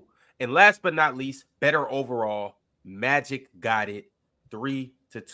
So this is what we're looking at, ladies and gentlemen. you should have put names to it so everyone knew who picked what. Right. Yeah. Because like I'm the sole defense vote. I know that. I'm the sole finishing vote for Steph. I'm the and IQ. I'm the Chill is the vote, IQ man. vote. Chill is the For IQ Magic. vote for Magic. Mhm. So like the people know who picked what. I'm also Just- clutch for Magic too. Yeah. Me and I think I'm clutch me and for the chat Steph. are the only Steph better overall, I think. Hmm. So Yeah. I think Next time Let's I'll go, Chad. incorporate that in. Okay. But that's what we're looking at right now, fellas. Once again, make sure you guys all like, comment, and subscribe. It is a gang of super chat. So guess what we're gonna do, chat?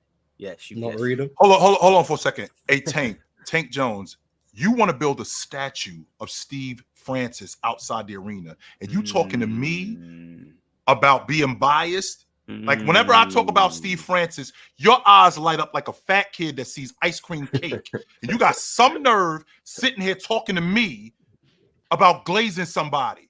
You in particular, you got some nerve. Yeah, Tank, you're cooked, man. Shout out to fat kids that love cake, though. And then said, you talking about I'm biased. You can't, none of you dudes, all of you young dudes in here talking about me being biased when all of you dudes talking about Steph Curry because you grew up with him. You didn't grow up with Magic Johnson. You didn't see Magic Johnson play. So you can't pick between the two. So you got some damn nerve talking about me being biased when every last one of you dudes in here have your own biases. Every Got last him. one of you have all your own biases. This dude, Uh-huh. Buddy, talking about Mars, be it Mars W, objective Mars, when every time James's name comes up, he absolutely got something foul to say about James. Yes, he Meanwhile, I'm does. being biased. You better get your ass out of here with that shit. Way out Get of the here. hell out of here. Fool. Niggas is out your damn mind. Mine's crazy. We're gonna see that on Twitter today. Let's go. Come on. All right. Super chats. MP13 had to say, that sounds like what LeBron said about guarding Curry and how guarding him breaks the principles of defense and how unique it is. And he has to constantly remind his teams to alter their defensive instincts just for Curry.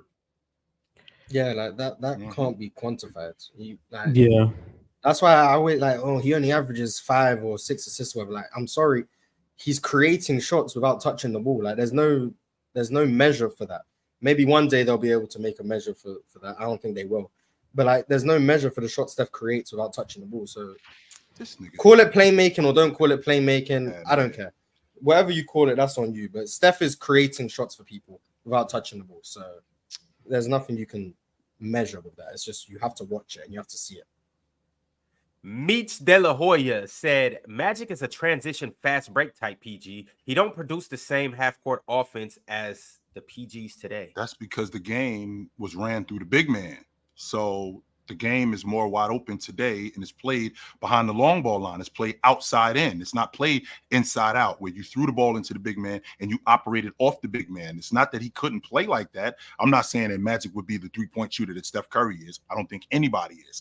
But the game was played different where you threw the ball into Olajuwon. You threw the ball into David Robinson. You threw the ball into Jabbar. You threw the ball into the big man and you operated off of him. And when the game got sped up, your job was to get everybody else involved. We have more scoring guards today than we've ever had. Not that guards weren't scoring guards back then, because Magic was a scoring guard. I don't know if I know this sounds crazy to you guys, but 21-12, 23-12 in 1987 was a lot of points for a league guard. A lot of points, but also the distributing part was also a big deal. So we've had that, but I think what you guys are missing is how much the game has changed and the fact that you're comparing that to how the game is today, what it was back then, and how these guys can't translate to that when we don't know.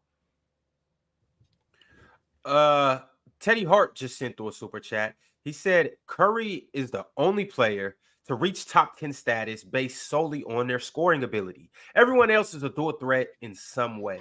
I think that has to do with what Mars said earlier. I mean, like you said, he's changing the way defenses play. Like Steph Curry walks past the half court line and there's defenses that are putting their sole attention on him. So if you can change the game like that, I mean, you definitely deserve to be in that conversation. Yeah, it's more than I don't know what you want to call it. Some people call it playmaking and say Steph's one of the 5 best playmakers ever. I could really get down with that, though. I'm not gonna lie. If you do consider everything I said, say that last part again, Mars. I missed it. Say that last part again. People like everything I outlined about Steph being able to get guys open off the ball and finding guys and all of those things. Some people consider that to be a part of playmaking. That's a factor in. If you're creating shots for people, no matter whether it's you passing the ball or you're getting them open or whatever, they view that as playmaking. So then they say in turn, Steph is one of the 5 best playmakers ever. They end up having like Magic, LeBron, Steph, and whoever else, I don't know. But they end up having him as a top 5 playmaker. I don't know what I'd call it at this point, but it's something. It starts with his scoring. Everything about Steph starts with his ability to shoot the ball. That's where it starts. But then everything else from that is a trickle-down effect, and it's not scoring. It's just he's impacting the game in ways that aren't quantified by the stat sheet. So you don't see 10 assists. So you think he's not contributing in that way when a lot of what the Warriors are running in terms of offense. Like, if you think Draymond Green creates more for his teammates than Steph Curry, respectfully, I just think you're wrong. So, like, it's not about assists. And that's why Steph, he might not be a dual threat. Like, once again, call him what you want. But he's definitely impacting the game beyond scoring. So that's his case to be in top 10. It's something we haven't seen before. With that also being said, and I won't argue that Draymond creates more than Steph Curry. Hell no, I won't do that. But can we not leave out that the way that offense is designed, it definitely helps elevate Steph Curry's game with the ball movement, with the action. And Steph Curry is already one of those guys who moves without the ball as well as he does. And he comes off down screens. He comes off flare screens and is able to knock down shots. And I think that has a lot to do with how good his game is, just like with Klay Thompson being on the other end of that. I mean, I'd like to think that offense helps his game, just like playing fast enhanced Magic's game. Magic demanded to be traded, Mars, because Paul Westhead said, yo, I got an idea. We're going to slow the game down. Wait a minute. No, that's not my game. That's not the way I play. And when you got a guy in Steph Curry who's that good coming off pin downs, who's that good coming off flare screens, who's that good at handling the basketball, but then you add in moving the ball, moving people, keeping the defense off balance, I'd like to think that enhances his game even more. Yeah, I think it's like the chicken or the egg thing. What came first? Like, do coaches make their systems around their best players' skill set, or do the best players fit into coaches' systems? Like, which one is it? I'm of the belief Steve Kerr built his system and his ideology because of what he had with Steph Curry and to a lesser extent Draymond Green. This would be best for the team and it would maximize both of them, and Klay Thompson too. Magic Johnson, and that's why he wanted Paul Westhead to be fired. Magic Johnson is maximized when the game is frantic and the game is fast. You try and slow it down. It's not that Magic wouldn't be good. It's that Magic isn't maximized. And if Magic isn't maximized, the team isn't maximized. Sure. So does that make Magic a lesser player, or does that mean the coach is not doing the right thing in terms of building his system around his best player's skill set? I think as a coach, your job is to build your system around your best player and what they do. Like Michael Malone in Denver with Jokic, he built that system because Jokic is the most special big man passer we've ever seen. He didn't have that system when he was coaching the Kings and he had DeMarcus Cousins. Sure. Not because Michael Malone didn't think the game the same way. It's because the skill set didn't match. Once you have a skill set, you build around that skill set. Steph Curry being that special of a shooter and that special of an off-ball player means you probably want to get the most out of that you can.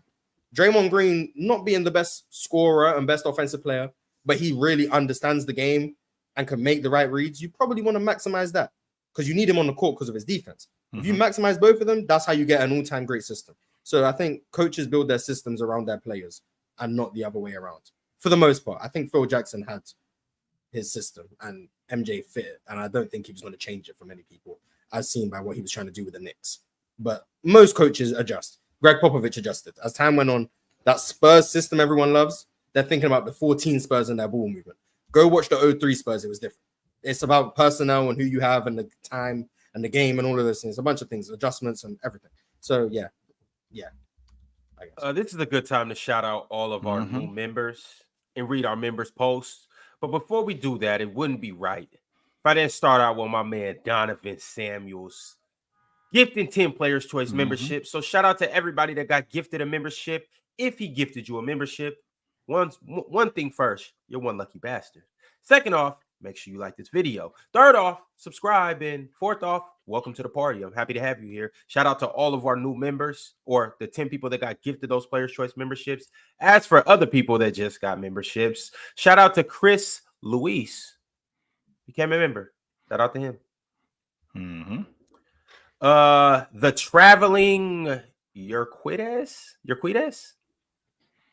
Shout out to traveling Urquides. Beautiful family. Yep. Tyler T has been a member for 5 months. He said, Chill, can you read this? This is some good action right here. Hope everyone's having a good week. Absolutely. And LA Flight, this isn't Chill versus the chat on Ox Court. There's no reason for me to come on Ox Court. There's no reason for me to come there. None whatsoever. You not rocking with Ox Court? I love Ox Court, but there's no reason for me to come on there though. Ox Court is fire. Oh, it's dope. It's super dope. Fire, Ox Court bro. is super dope, but there's no reason for me to come on there. None whatsoever. Basically, what he's trying to say is y'all not even worth his time. You're not.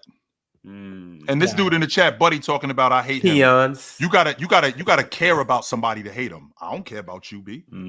I don't.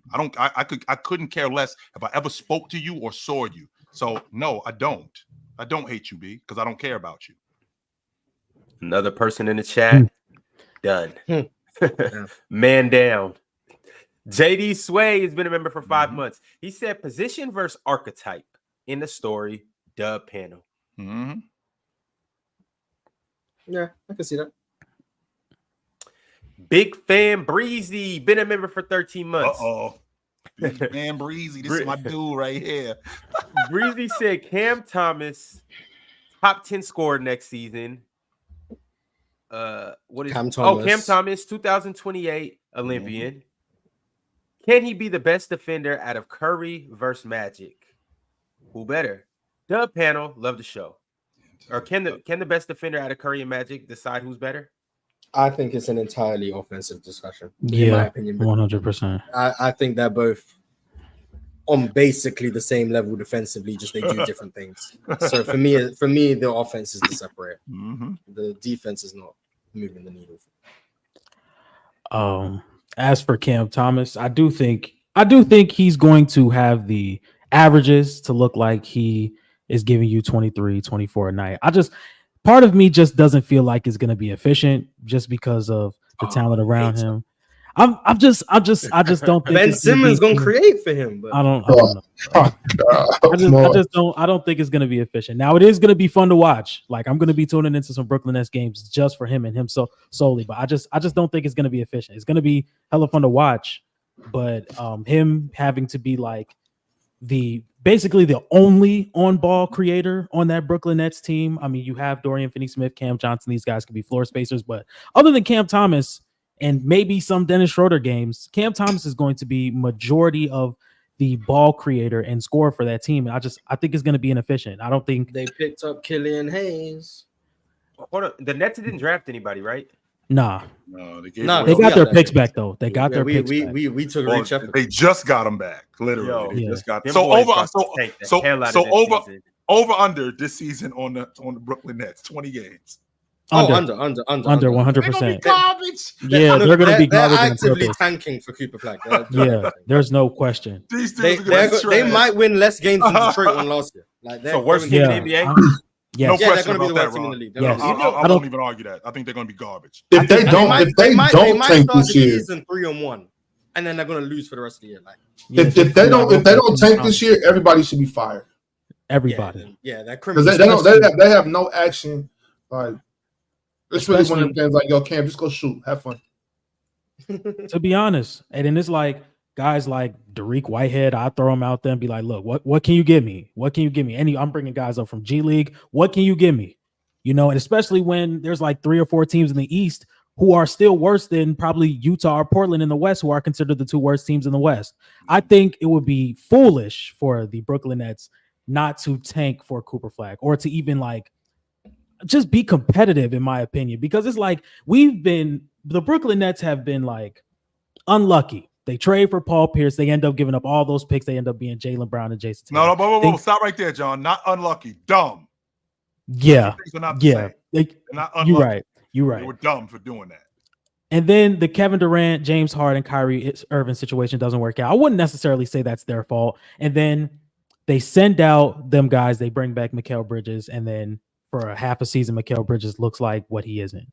And now it's just you got the chance to really do it the right way this time. If they don't end up with Cooper Flag, I think it's a disappointment. I think they have a chance to do it right. It's a lottery. The Pistons have got the 5th pick 3 straight years. Yeah, I mean, you got a point. I'm going on record saying this right now, August of 2024. It's going to start great, Mars. I'm telling you, Brooklyn is going to get out to like a 6-1 record. They're going to, because people are going to think, they tanking and they're going to take them light. Brooklyn, Ben Simmons is going to come out looking good early. And it's going to be like, Ben Simmons is back. He's going to have his 14, 7, and 8. I'm going to be pushing that. Just so you know. I'm telling you, I already know what it is, Mars. I already know what it's going to look like. And then when they drop 4 out of 5, some people are going to kind of like get off the bandwagon. But when it gets to 12 in a row, 13 in a row, here we are. So do not get on this Brooklyn train because it's going to make it out the station early. It is. But we're going to get 15 minutes into the trip, and it's going to fall off the track. I'm telling you right now. I would really appreciate it if we could go for the rest of the summer without mentioning Ben Simmons or Zion. No, I'm sorry. Oh my God! I will mention the Ben Simmons resurgence once a week because it's happening. It's happening. We gotta lock in. All right. Well, Thickest Pilot said a PG is who plays the position. Both are PGs. They are just different and play different, but that doesn't mean that they are not PGs. That's how I do it. Just where you're listed at. Gabe Too Funny 02's been a member for 7 months. He said Magic 6'9" point guard is traditional, but Curry not. We're talking. I think the play types and the frame of them is 2 different things. Like he could be 6'9", but plays more like a traditional point guard. It doesn't matter that he's 6'9", in my opinion. We're talking about because he doesn't look like that. That doesn't mean that he can't play like a traditional league guard. Yeah, I don't think the size has anything to do with it. It's just on the court. How are you producing? Are you producing like a 6'9" power forward? Or are you producing more like a 6'9" guard? And Magic is producing like a guard. Al Money 231 just drop some fire emojis. W. Definitely W.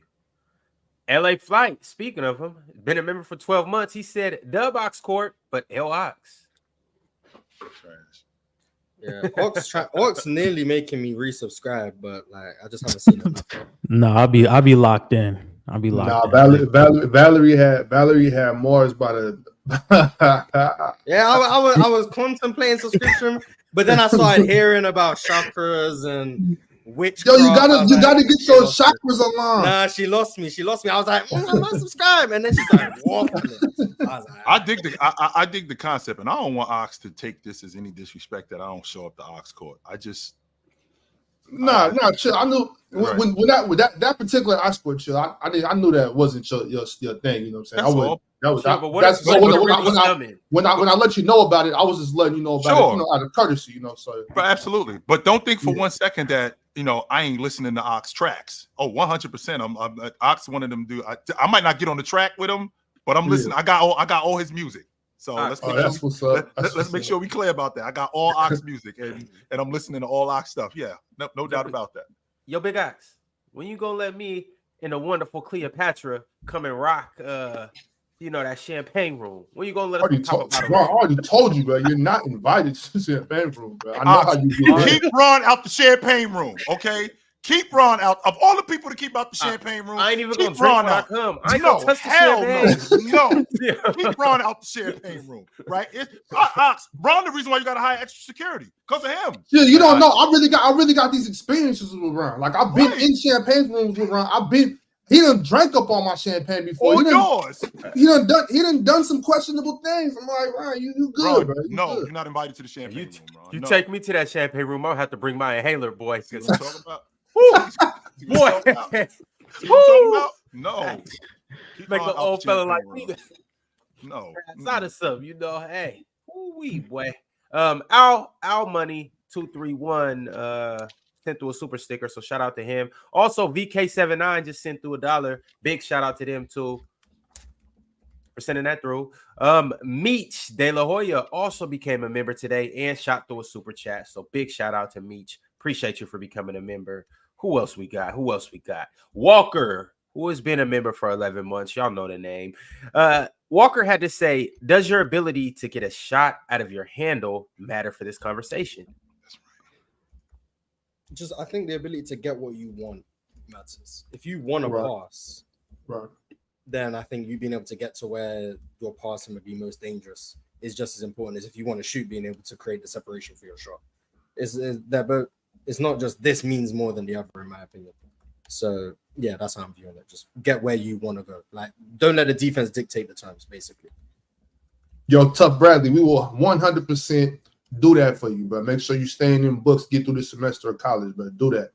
Facts. Education is key. And if you need streams to get through school, you tap in. We're gonna keep making content just for you. Yo, Tough Bradley, Christmas break ain't too far away. We'll get you there. And then after that, I'll see you in Cancun, brother. Wait.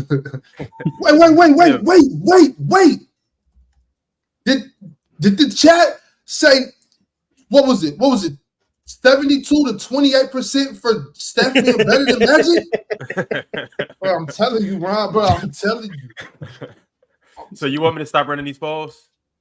But I think the polls were pretty balanced, in my opinion. You know what I'm saying? Chat, I might just ask you guys a question in the poll. And it's very simple. Are you guys biased? 100%. Yes or no? And I need you guys to really be Yes, they are. Yes, they are. The only poll that was close was the IQ one. And I think it was at 50-50 or so. Yes, every other one was like 100%. Yes, they are. Y'all got Steph wiping Magic. Yes. If it's a start bench cut, and let's say, well, it actually is a start bench cut, so we're actually gonna do that. But let's say it's a start bench cut, Steph Magic kid. You guys are cutting kid, and you're benching Magic, but it's like Steph's playing 48 minutes. That's bold of you to assume I'm cutting J kids, but I mean, I guess. Yeah. Wow. I guarantee they probably had Steph for passing too. I mean, if you think about it, if you think about it. Oh shit. I don't know what Mars to make you think. I don't know. I was trying to think of an argument while I was saying. Mars, if you could pull that out of your bag of tricks, Mars, if you pull that out of your hoodie, you got it. Hey, we'll just. I think you can do it, Mars. There's an angle. I will send this out to Europe right now, or over the pond, wherever I may or may not be. Yes. Alabama. Exactly. But I think I could make an argument for maybe anything, but I don't think I would win a Steph versus Magic passing conversation. Now, if you made it Steph versus Magic playmaking, I think I can make a very compelling argument. I think I could. Passing though, yeah. Bama, Alabama. Olo became a member today too. Shout out to Olo. Double O, double L. All right. Desmond Williams also became a member today too, along with JD Sway, and Bibbity also became a member. Thank you for everybody joining and becoming members. Big ups to y'all. Let's go ahead and get into it, because my man, one time Steve-O the GOAT, said, keep bench cut. Steph Magic kid. I'm gonna tell you like this, Ron. I can't participate in this. I'm gonna tell you like that, because the day I cut Ron, I'm not doing this. The day you cut look, well, okay, well, that's fine. Steph got to go. All right. Nah, you got to think about this logically. You know what I'm saying? So basically, I already said I think Steph is better than Magic. I said that. Steph and Magic are both bad defensively, so we don't really want that on our team. And we know Magic is best with the ball in his hands, and Steph is great with and without the ball. So he fits with either one of them. Jason Kidd is clearly the better defender. Then both of them put together. Clearly, he just clears. So if I want to make the best team, I've already got the offense I need, and he fits with Jason Kidd and Magic. That just means logically, if I want to make the best team possible, we got to start Steph, bench Kidd, and cut Magic. Just logically speaking, if you really think about it. Like Steph and Magic, I don't need that. But Steph and Kid, I need that. So, yeah. All right. Start bench cut. Chill, John. Start Magic. As a point guard, yeah. Start Magic. Bench Jason Kidd, cut Curry. Start Magic, bench Kid, cut Curry. Yeah. All right. Since John's not here, I'll just give you guys mine.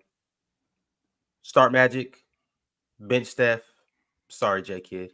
You got to go home. You just have to. You're not worried about the defense? You're not trying to make a balanced team, man. That's the problem. Damn that defense. All right. Hey, and I ain't never said it again. I'll probably never say it again. Damn that defense. Some people gonna think I think Jason Kidd's better than Magic. That's gonna be funny. Hey, what would Magic and Steph look like together? Flip that. Yeah, that would be cold together. Any like my thing is any variation of these three. You know, two of any of these three, if you got in your, you know, your, I don't know if you put them in your depth chart or maybe if you even play Steph at the 2 and rock like that. Any variation of these three is dope. But I know for one thing, Jason Kidd is on my basketball. Cut Magic is crazy too. No, it's not. I gave the explanation. My explanation made sense. Yeah, my explanation made sense. I think Magic and Kidd don't fit as well with Steph and Kidd, and I think you need the defense if you're gonna have both of them. And Steph can play off the ball, so he can play next to Kidd, and Kidd can play on the ball like Magic and not as good, but he can control the ball, control the pace, and plays better defense. Just in terms of fit, it makes sense. Even though Magic is the better player, but we talking about building a team. It's not all about having the better players, but having the better fit. I'm more talking about just like as a depth chart though, starting and backing up. I'm not even talking about on the court together. So just to clear that up for the chat who said that. I'm talking about who's somebody starting, somebody backing them up, you know, and like Jason Kidd and Magic on the team. I love. So you would clearly have to change if I got Magic and Steph. Okay, what I want to do is I want to change the offense.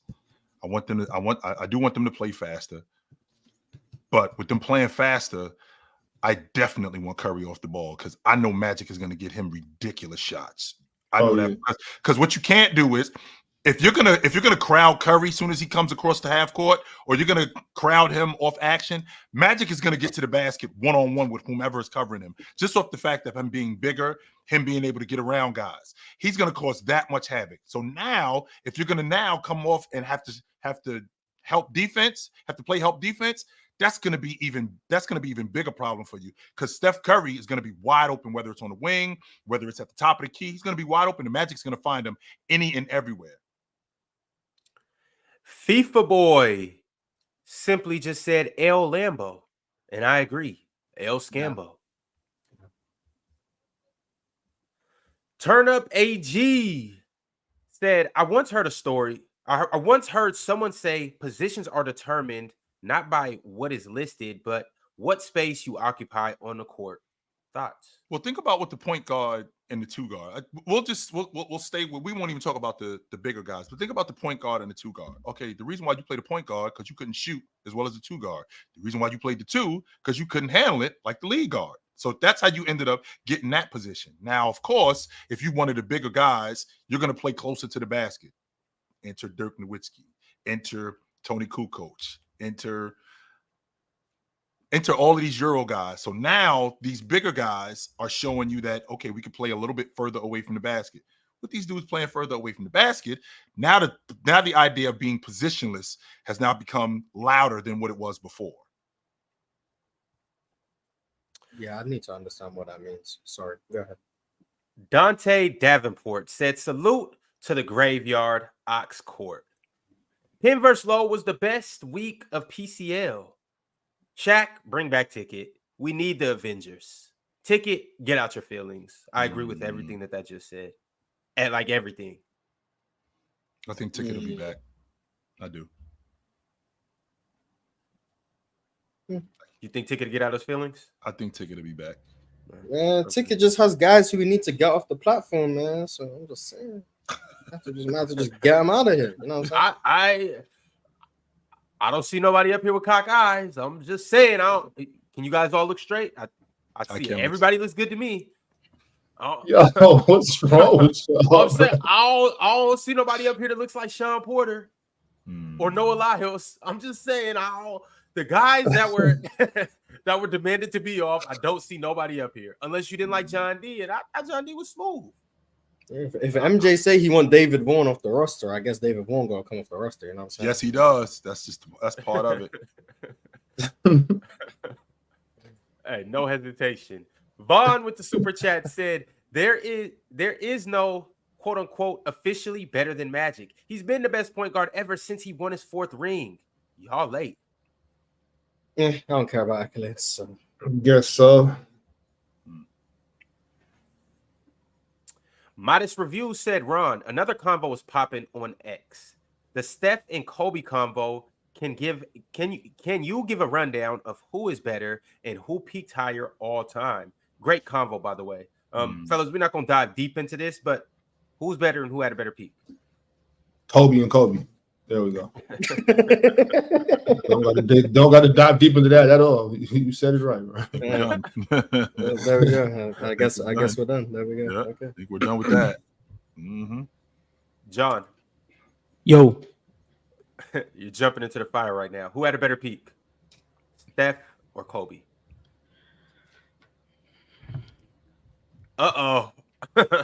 Why is this difficult, John? Ron, Let put him on the big screen. I'm just asking. I want to start by asking you before you answer the question. Why is this difficult for you? because I wasn't really like as ball knowledgeable when Kobe was having his peak. Like, Okay. I didn't really get to, because like when we talk about Kobe, it's like Magic Johnson. we don't have a we don't really have like a I don't know, man. It's I'll have to really think on that. Like off the top of my head, I still want to say Kobe. But Why do you want to say? Why do you want to say Steph though? Because it's like Steph revolutionized the game. He revolutionized how the game is played. Yep. It's hard to go against that. It's hard to really go against that. This is not something I could just say off the top of my head. So you think Magic's better than Kobe? Yeah. Interesting. Okay. All right. Brax the Bandit said, chill confusing goofies now. Broken heart. This might last till September. I can't stand this dude, Joe. I really can't. Because Brax is the dude that'll come eat at your house and then come laugh and tell everybody about, the wallpaper on your wall and stuff like that. Like, that's who he is, man. He's the dude that'll go hang out with you and then go talk to other people about your shoes. That's him. Oh, Brax, man. Damn, That's straight him. We thought you was a loyal guy, so you know what we're gonna do, Brax? Man, yo. We're gonna talk trash behind your back. How about we do that, Brax? How about we let you know that you guys are gonna get the number 1 seed again and lose in the second round, Brax? I can't stand that, Joe. I swear I can't stand that. I know people like that, yo, that do that. That do that type of stuff. I think Brax is a good kid, but he does show those type of tendencies of, you know what I'm saying, hopping the fence back and forth. You know what I'm saying? Smile in my face behind my back. You a disloyal bandit? Smile in my face behind my back. I mean, he is a bandit. I mean, you're right. I but because sometimes it's people that do things that really irk my nerves, but I don't know. I just like him. You know what I'm saying? It's something about that guy, Brax. Something about him. I like him when he's around. When he's not around, I like to talk behind his back. That's the dude that's wiping the dirt off your back so he could kick you in your ass. Yeah, that's the part that's setting you up. Smile in my face behind my back. You talk trash. Hope my pockets hit empty and my Lexus crash. That's you, Mars. That's him. Big boy. 100% it is. Like you said though, Mars, he is a bandit. You know what I'm saying? Teddy Hart said YouTube glitching. $30 worth of super chats didn't go through. Like when a vending machine takes your dollar. I guarantee YouTube got that $30 there. No, I guarantee YouTube got that $30 there for sure. Yeah, Teddy took your $30 super chat. Sure, Teddy. No, I'm playing. Teddy be coming through. Teddy don't play. Shout out Teddy Hart. Shake the vending machine. D Jupiter said, I want to create the best possible team if I want to create the best possible team, I'm taking Steph over Magic. Steph got doubled next to KD and Bron. Magic isn't creating that advantage. Yes, he is. He got Oh my doubled. God, one play. What the hell? Magic was getting doubled with Jabal. What are you talking about? He was getting doubled with James Worthy. The hell are you talking about? Now you know what that means. What's Buddy from France name? What they called him yesterday? Baguette Wallace. Yeah, no, Ron. Pull up, bro. I'm talking about Yabusele. Ron, for real? What? Nobody talking about that boy. Yeah, I'm talking about Yabusele. So now, from here on out, I'm gonna be able to say he's the most explosive, stronger. He dunked on Bron, like you know what I'm saying, because of that body. Hey, don't say that too loud. Don't say that too loud. Them people like, gonna be not clutch gonna go. But I'm just saying, he talking about real quick. I want to say he talking about he got doubled next to Bron and KD. Like, yeah, it's clutch time. It's running down. They're trying to get him to pass the ball. Like, what? It's not like they were just doubling Steph all game.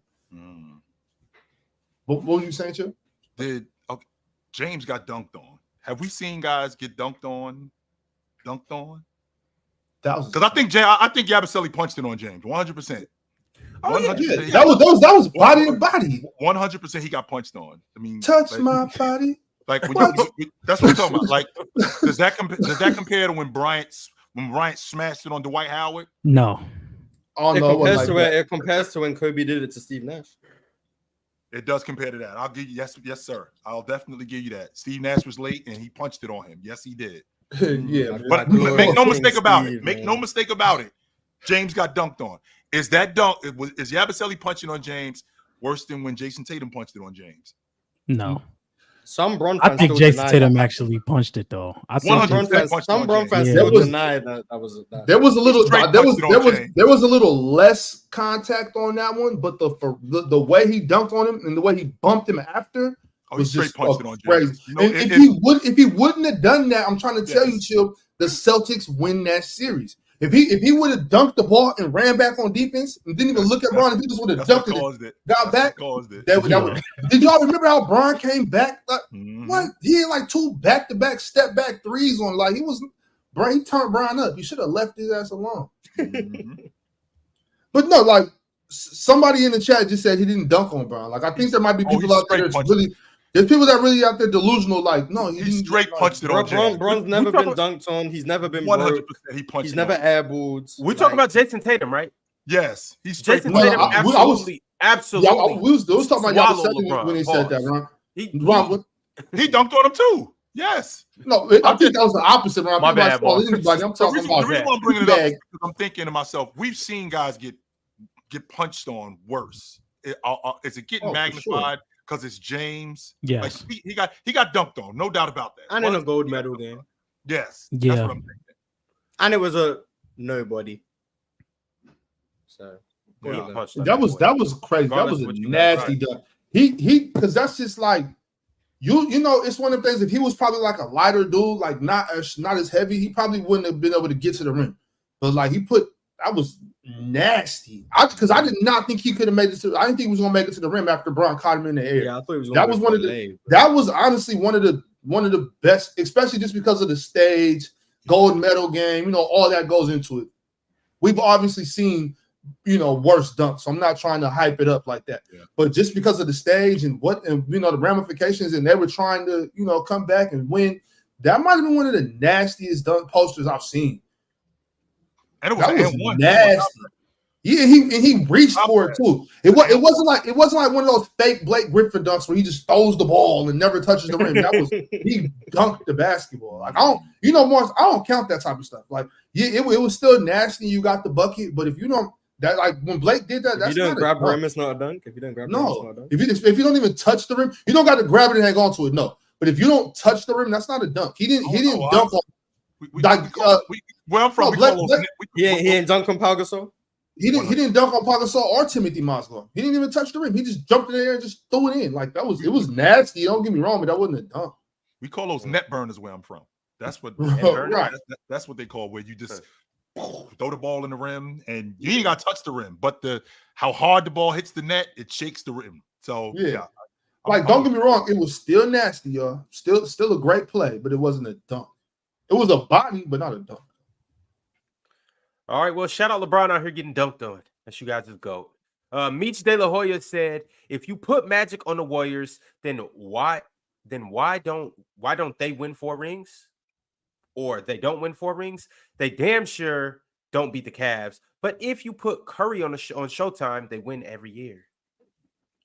Are you telling me that Magic Johnson on the team with Klay Thompson and Kevin Durant don't win?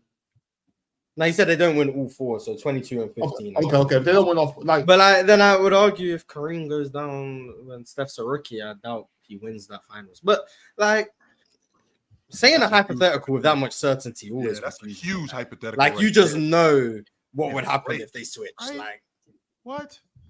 I mean, I don't know if Magic wins 22. Just so we clear, in 1980 against Philadelphia in the finals, there is no long ball line. So just so we clear, there is no long ball line. And that team that he's on with Jamal Wilkes, right? No Jabbar, with Jamal Wilkes, with Michael Cooper. Byron Scott's not there yet. So Steph has to do all of that stuff now because Jabbar's gone. They ran the offense through Jabbar. So he now has to do all of that stuff. Wow. I'm okay with like 22. They might not win 22 with Magic. I'm fine with that. But I bet they win 16. I think they can win 22 too. Yes. Yeah.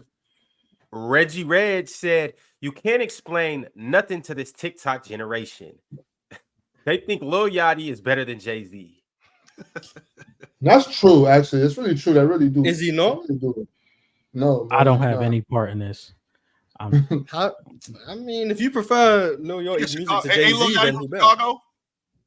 Nah, he's from Atlanta. Oh, okay. Lil Yachty, I think he's from Atlanta. I mean, if you prefer Yachty's music to Jay-Z, then I mean, I'm thinking about Uzi. Yeah, Uzi. Yo, Lil Yachty. I couldn't tell you one of his songs by name, but if someone prefers the music, then they better. Nah, Yachty got some tough stuff. Shout out Lil Yachty. That's the girl he just signed last summer is a better rapper than him. She left. Oh, for real? Yeah, Caribou. Yeah, she dubbed. Kara who? Caribou. Caribou. Yeah, she dubbed. Yeah, we not tapped into this music stuff. Meech De La Hoya said, if Magic didn't have any rings and you watched his highlights, does he look top 5? Oh yeah, this guy is just a silly human being. Okay. What do you say, Ron? Can you put it up one more time? Let me just read it quick. If Magic didn't have any rings and you watched his highlights, does he look top 5? So take Magic accolades got off one the of the table. best. Who is just the best? Who is the better player? But he's not even saying that. He's just saying judge players off their highlights. I mean, Ja Morant has a better highlight reel than Tim Duncan. Would you say on top of that, is better than Tim Duncan? On top of that, John, I can put together a 30-minute compilation to make Steph Curry look garbage. I can make him look trash. But is that indicative of who Steph Curry is? No. Nah. Just like a highlight Every player has it though. Right. Just like it's not indicative to put a guy's highlight tape together and go, yo, this is what makes him nice. No, it's way more than that. With that being said, though, Magic got a fire ass highlight tape. Right. He do. Magic's highlights are insane. Like you will go and see shit on Magic's highlight tape that you've never seen before. I'm telling you, look, if you guys are in here and you've never seen a Magic Johnson highlight reel, please just go do yourself a favor. It's one of the better ones of the 80s. Of the ever. Yo, you can watch the highlights from when he was old and fat playing on that team he bought over across the water. It was in Sweden or Sweden? What? It was Sweden, Sweden, Finland, one of them places. Yeah, one of them Switzerland, one of them shits, you know. He was over there and he was balling. You know what I'm saying? Fat Magic, fat Magic. Yeah, fat, chubby as hell. 45-year-old Magic. Hey, Michael Luke, Beasley highlights do clear facts. Michael Beasley highlights clear. Hey Luke 777 said, buddy, get off Chill's Slim Jim. Multi Kenny said, as a black man, you support voter suppression. Ox. Do you support voter suppression, Ox? Where's this logic coming from? He said it. It depends. It depends what. It's circumstantial. It's just circumstantial. I don't want to get caught up in saying something I don't mean right now. So I'm just gonna leave it at that. So is that why we have the electoral? Is that why we have the electoral college off the strength? No, I'm not. I'm not a fan of the electoral college. Honestly, I feel that's like what it's for. That's right. Exactly what it's for. It's because because you guys, we don't trust what you did, so we're gonna get some other people in here to make sure that you got it right. Let the expert. Well, that's what I'm saying. But there are some things that's just like, man. Never mind. Sure. We are not repealing the 26th Amendment. 14-year-olds should not have a right to vote. No, Mars. No. Why not? It's our future. It's an age requirement. Yo, I was talking about that. Then 80-year-olds shouldn't be allowed to vote. 80. Okay, there we go right there, Mars. Fellas, I gotta get back to the super chat. But wait, Ron, real quick, because look. Did I get muted? No, you hot. Oh, well, look, what I'm saying is this. If you the teenagers need some type of representation. Now, I'm not saying they should all get the vote, but they need to have a voice, because we got 85, 90-year-olds that's not going to be here making decisions for people that are going to have to be here and live through their decisions. I think that's bogus. Personally, I do. Facts. And when you letting this, like, politicians that are high up in the government that are going to be dead in the next 5 to 10 years, it's like, bro, what are y'all making these really serious decisions for? It's crazy. Well, I've made the decision that I'm hungry, so I want to see something right quick. What up, PC Nation? Warmer, sunnier days are calling. Fuel up for them with Factor's no prep, no mess meals. Meet your wellness goals in time for summer thanks to the menu of chef-crafted meals with options like Calorie Smart, Protein Plus, and Keto. Factor's fresh, never frozen meals are dietitian approved and ready to eat in just 2 minutes. So no matter how busy you are, you'll always have time to enjoy nutritious, great tasting meals. Make today the day you kickstart a new healthy routine. What are you waiting for? With 35 different meals and more than 60 add-ons to choose from every week, you'll always have new flavors to explore.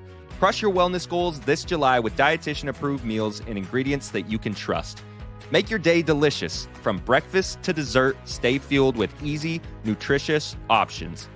Treat yourself to restaurant-quality meals that feature premium ingredients like filet mignon, shrimp, and blackened salmon.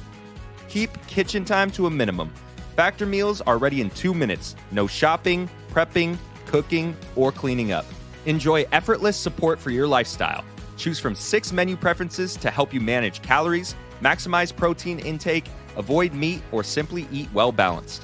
Head to factormeals.com/playerschoice50 and use code PlayersChoice50 to get 50% off your first box plus 20% off your next month. That's code PlayersChoice50 at factormeals.com/PlayersChoice50 to get 50% off your first box plus 20% off your next month while your subscription is active. Teddy Hart sent through a super chat and said, the second ticket comes back, out goes the free-flowing and respectful b-ball debate. We don't need that, man. We don't need that. We need a villain. Yeah. MP13 said, does Steph get additional credit for playing against more complex defenses? They are geared solely around trying to refrain him from scoring. I think I do think that holds some weight, sure. But defenses are geared to try to stop Magic from passing. Not only that, but I mean, if we're going to do that, then we got to give Steph credit for how they revolutionized the offense too. So it wasn't just they just giving the ball to Steph. No, he played in a system that was conducive to his game. So we're going to give the defenses credit for what they did. We got to do the same thing with the offense that he played in too. Teddy Hart said Magic is a playmaker and Steph is a scorer. How do you compare a plumber to an electrician? They both necessary. Not electricians. Let's not. You an electrician, John? Oh yeah. My cousin, an electrician. Yes, sir. I like the love. Yeah, you about to get paid, bro. They both necessary. Let's make sure we clear about that. Which one is more necessary, electricians or plumbers? If you could only have one, like you building a house, it's like, but you can only have plumbing or electricity? Which one would you take? Okay, well, Ox, let's be clear about one thing. The sun is only out. I'm for like- biased. The sun only out for a certain amount of time. I could go outside and go in the bushes. I could do that. So you taking electricity for sure. I'm definitely taking the lights. 100%. That means no running water either. Okay, so when I'm thinking about the lights, all right. So the lights, and we do live in a different society now, where like smart lights or smart water, all of that stuff. So I don't really you can just get bottled water instead. I can shower in the dark. I don't know. I'm chilling. Yeah, I'm not gonna lie. I can too. Not to be like, you feel me? I'm not going without running water in my house. So you're taking plumbing, Morris? Absolutely. I think I'd be all right without electricity. Yeah, I need water. We can get into this some other time, but I'm not gonna lie to y'all. I think indoor plumbing was actually a detriment to society. Yo, that sounds like such a wild statement. That sounds wild as hell. No, it sounds like it, but it's we can't do this. I got too many super chats, my man. I can't do this. That sounds wild as hell. Teddy Hart said, "Chillin' Ox. Y'all watch Sports Legends on Pluto TV yet? For everyone else, it's 24-year-old MJ doing one-on-one interviews with greats like Iceman, Elvin Hayes, OJ Simpson, Nate Thurman, etc. Watch party on playback, maybe." I did see the. I'll lock in. I did see the one with with George Gervin, and I saw a little bit of the one with Elvin Hayes. I haven't seen the one with OJ yet. No, Chill. How was your talk with Dr. Dre? He didn't show. Mo. This why we done with the 70s, man. He didn't show. I was so charged too, man. He didn't show. Damn. That's fine. L Doctor. How did I not see that? I know I got my notifications on. I got it. If I would have missed that, I would have been pissed. And if you don't have your notifications on, turn your notifications on so you can know when the panel goes live, when Open Gym goes live, when Chill or Ox or Every Blue Moon with Mars goes live. And more so specifically, we are doing a new PC breaking show where if it's some breaking news, one of us is going to be up here. So turn on your notifications so you can know when that breaking goes and we can give you the good old or bad news that's happening at that moment in time. But MP13 sent through a super chat. He said, does Curry not having the ball matter if the defenses is still reacting to him as if he has the ball and break their defensive schemes just to deny him? And Mars went over that already. Rob Clark Jr. became a member today. Shout out to him. Brax the Bandit said, these false narratives around Bandit Brax's name. Chill, you just been wilding lately. Rob Clark Jr. said, 90s question for Chill. Since you were there, in their prime, who would you build your team around? Prime Mitch Richmond or Prime Reggie Miller? Ooh, good question. Prime Reggie Miller. Nice. Even though Mitch Richmond, I'm already on record saying that's Anthony Edwards, except a better athlete today. But Reggie Miller, how dynamic he was and how he stretched the defense, everything that he did offensively. Yeah. Nice. Teddy Hart said dunking on a dude clearly trying to take a charge is different than when they are actually contesting the dunk like Vince on Morning or Baron on AK-47. Yeah, I don't know. It depends. It's damn near harder to dunk on somebody taking a charge. You know what I'm saying? I think it's harder to dunk on somebody that takes a charge because they're stepping out to meet you, and then you hit their body. So if you're light, you might be light in the hindquarters. Somebody take a charge, and you're not gonna make it to the rim. You know what I'm saying? Somebody that's contesting you, it's really all about getting the ball around their hand. You know what I'm saying? You can meet them in the air. They can be higher than you. If you can get the ball between their arms or around their arms, you caught a body. You know what I'm saying? It's like this. I think so. That's just why I look at it. I could be wrong, but that's just how my experience. People don't want to jump with me on that 8-foot rim. I promise. On top of that, Morris, it's really to me, it's really like a disrespect. Like if you try to take a charge, I'm definitely trying to punch on you, and then I'm gonna look at you like, yeah, the next time jump. You know what I'm saying? Especially at Sky Zone. Official I'm a different animal at Sky Zone. The idea that PTs must play a certain way is outdated. Conjuril said, what position does Patrick Beverly play? Bum. Damn. Did you see the post that he made? Yeah, Did you post I'm that? done. I'm That done he with Pat said? Bev. Some of the things he's been saying recently. Pat Bev said, I don't know if you heard, or you saw this, Ron. I know we got to go, but Pat Bev said, the minute I hear a bomb go off, I'm out of here. I'm out of there. He going to Israel. Crazy. That's fair. That man was talking about where he about to play, saying, "Oh, it was described as paradise." Like I'm done with. I'm not. He's a clown. Brax the Bandit said August chill at it again. Heartbreaking emoji. Marcus FRM626 said Magic will be as bad as Luka on defense today. No, he No wouldn't. way. No, he No wouldn't. way. No way. But who said that? I don't remember. I ain't gonna say his name. Meets De La Hoya said, "Stop it. Magic had no left. He getting plucked." Next. Damn, Next. Magic had no left. Here we go. Next. See, these Magic Johnson episodes are gonna make me start hating the chat, and I love the There chat. we go. I See don't what wanna go happens. that See way. what I don't happens. want to go that way because I love these dudes in the chat. You know how much I love the chat. Nope. They're gonna have you starting doing goofy shit like that, yo. Meets De La Hoya said, "Drew, Kawhi, PG, Herb, plucking Magic. Stop it." Why didn't Dennis Johnson pluck him then? Why wasn't Stockton plucking them all? Why weren't these dudes doing that then? Now you getting cooked, Meech. But Meech with another super chat. He said Magic will be Ben Simmons with confidence. That's I don't have Ben Simmons with confidence is an all-time great. I don't have that. Let's lock in, by the way. Oh my God. Ben Simmons with confidence is an all-time great. So that's a great. He with us. No. Ben Simmons was on his way to a first ballot Hall of Fame. Ben Simmons was on his way to being a first. Yes, he was. Ben Simmons was on his way to being a first ballot Hall of Famer. Facts, he was. He still, but go ahead, Ron. I'm sorry. Marcus FRM626 said, "I swear y'all trying to get YouTube clips so bad. Why y'all be up here trolling like that? Why he be up here? What's wrong with getting a YouTube clip?" Bobby Perkins said, "Y'all tripping. Magic is better than LeBron." Talk that talk. Meets De La Hoya said, "Put Harden on Showtime Lakers. He a GOAT PG too." Put him on Showtime like a Kareem kicking his ass. Beating the hell out of James Harden. Malim said, "Why no one mentioned Isaiah Thomas for ball handling?" Because we wasn't talking about those two. We were talking about Magic and Steph Curry. Why you just want to lock in? This has nothing to do with these dudes. We're having a conversation about this dude and this dude. That's it. Focus. In his defense, though, chill. We did bring up Rajon, Steve Nash, J Kidd. That was a different conversation. No, that super chat, that was something completely different. Oh, okay, for sure. Reggie Reg said, "How y'all gonna ask preteens about Magic?" I think we know about Good Magic. question. Christopher D said, "Better finals run, Magic in '91 or Steph Curry in 2022." Yo, the Lakers Magic had no didn't business win that year. The Lakers didn't have no business. They shouldn't even been in the finals. They had no business beating Portland that year. None. They had no business beating Portland. None. Whatsoever. How did they beat Portland? They got that game. They won game 2 up in Portland. Magic got busy.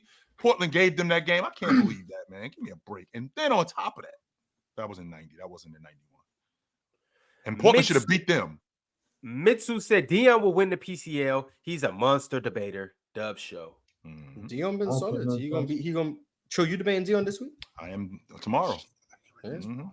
Heavyweight. Show Out Will said, "Is it interesting the link up of Brown and Kidd?"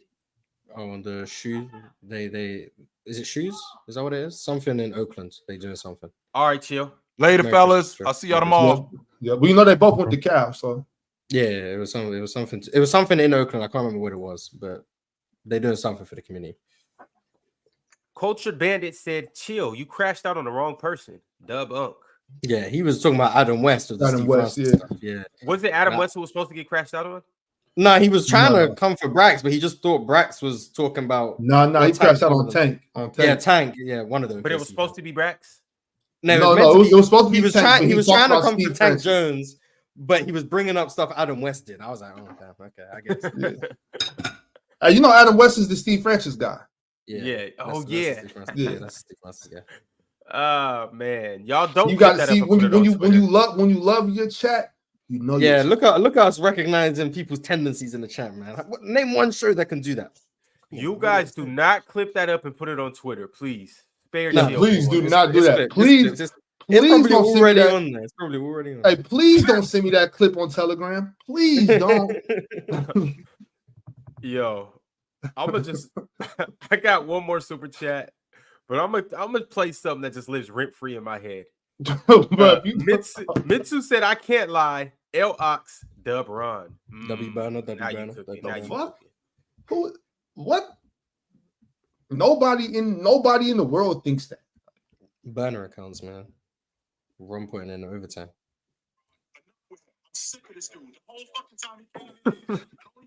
Yo, we out of here.